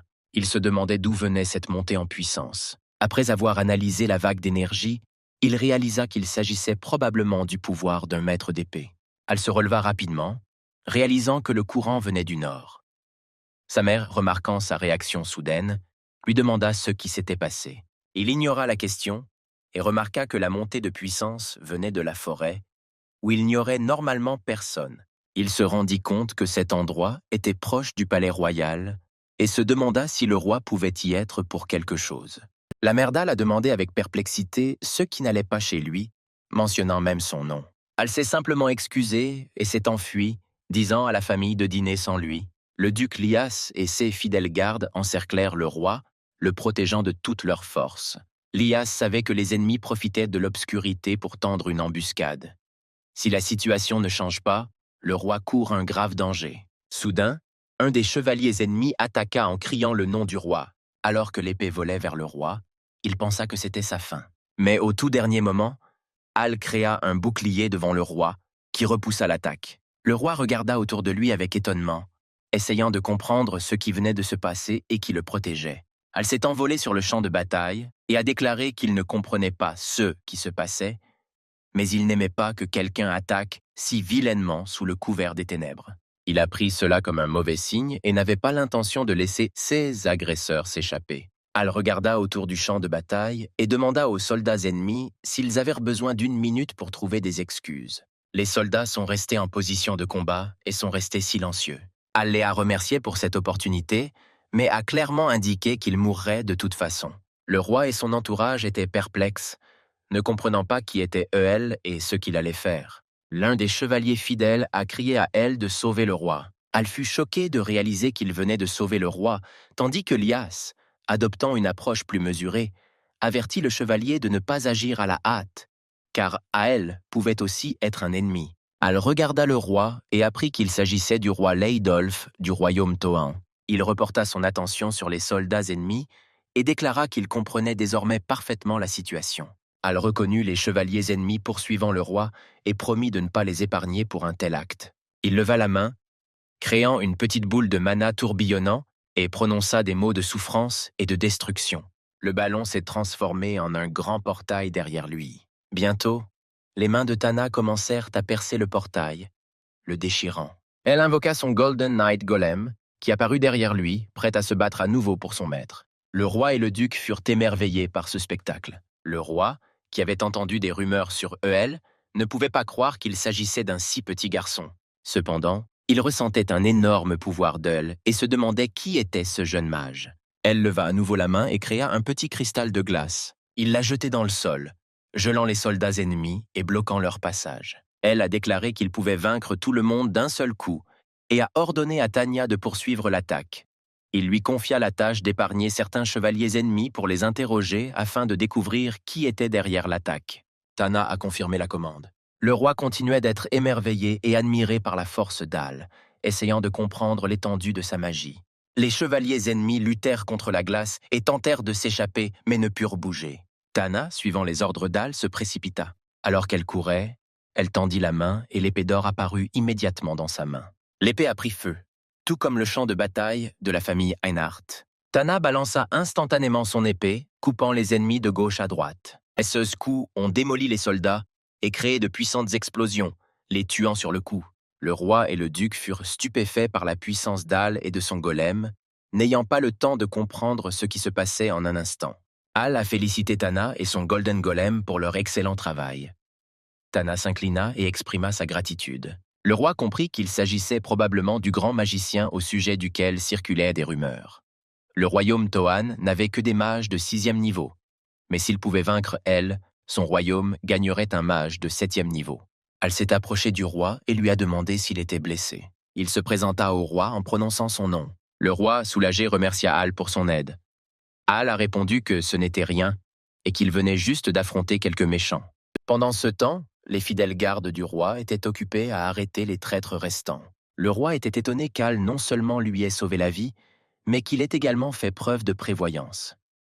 Il a invité Al à déjeuner, soulignant que les remerciements verbaux ne suffisaient pas. Al fit semblant de réfléchir à l'invitation, mais finit par l'accepter. Le roi était ravi et rayonnait de joie. Il expliqua qu'il informerait son mage de l'invitation et désactiverait le sceau bloquant la magie de téléportation afin qu'Al puisse arriver pour le dîner. Elle le remercia et s'excusa, disant qu'il devait partir alors qu'il se préparait à se téléporter. En se téléportant, il laissa le roi seul sur un rocher dans la forêt et ajouta qu'il avait hâte de le retrouver le lendemain. Le duc Lias s'approcha du roi, exprimant son soulagement que tout se soit terminé avec succès. Il a émis l'hypothèse que le mage et le chevalier Golem qui les ont sauvés pourraient être impliqués dans l'incident d'Einhart et espérait qu'ils aideraient à résoudre le problème des monstres.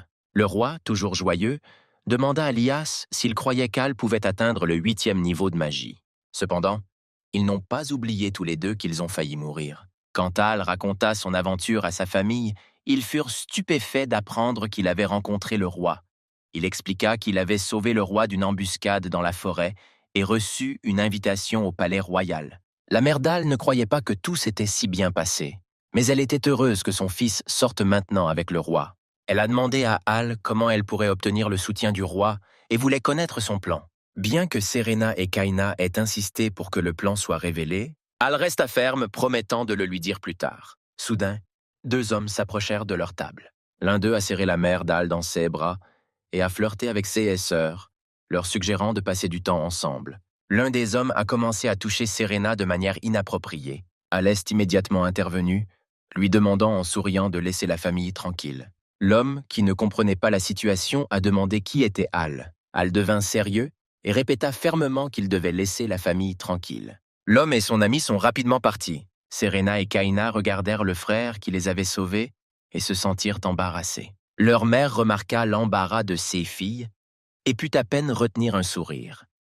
Elle savait que les 2 filles avaient un peu peur et elle pouvait voir qu'Al était un vrai gentleman. Elle lui-même ne comprenait pas la situation, marmonna quelque chose et ajouta qu'ils devraient être assez forts pour y faire face eux-mêmes. Ces paroles ont complètement gâché l'humeur des femmes autour de la table, et la mère d'elle s'est contentée de secouer la tête. Le lendemain matin, ensoleillé comme toujours, Al a dit au revoir à sa famille, se préparant à rencontrer le roi. Ses sœurs et sa mère lui ont souhaité prudence et lui ont dit qu'elles avaient hâte de le voir. Elle activa alors sa magie de téléportation. Bientôt, il se retrouva dans le grand domaine du roi. Dans la pièce où l'a emmené la téléportation, un homme était assis, irrité par la nécessité d'ouvrir les sceaux protégeant le domaine. Il se demandait quel invité important l'avait forcé à accomplir une tâche aussi fastidieuse. Par ennui, il s'assit sur une chaise, posant son visage sur sa main et croisant les jambes, se demandant combien de temps il faudrait pour que les invités arrivent. Cependant, remarquant un mouvement au centre de la pièce, il se leva rapidement, réalisant qu'il s'agissait de Mana au 7e niveau de magie. Il était étonné de voir quelqu'un d'aussi puissant. Al est apparu et a atterri avec succès au domaine du roi. L'homme qui attendait Al s'approcha immédiatement et lui demanda s'il avait sauvé la vie du roi. Al se retourna et hocha la tête en guise de confirmation. L'homme s'est approché d'Al, l'a serré dans ses bras, les larmes aux yeux, et lui a dit qu'il était heureux qu'un maître de 7e rang soit apparu dans le royaume et que son fardeau ait enfin été allégé. Al était perdu, se demandant qui était cet homme et ce qui se passait ici.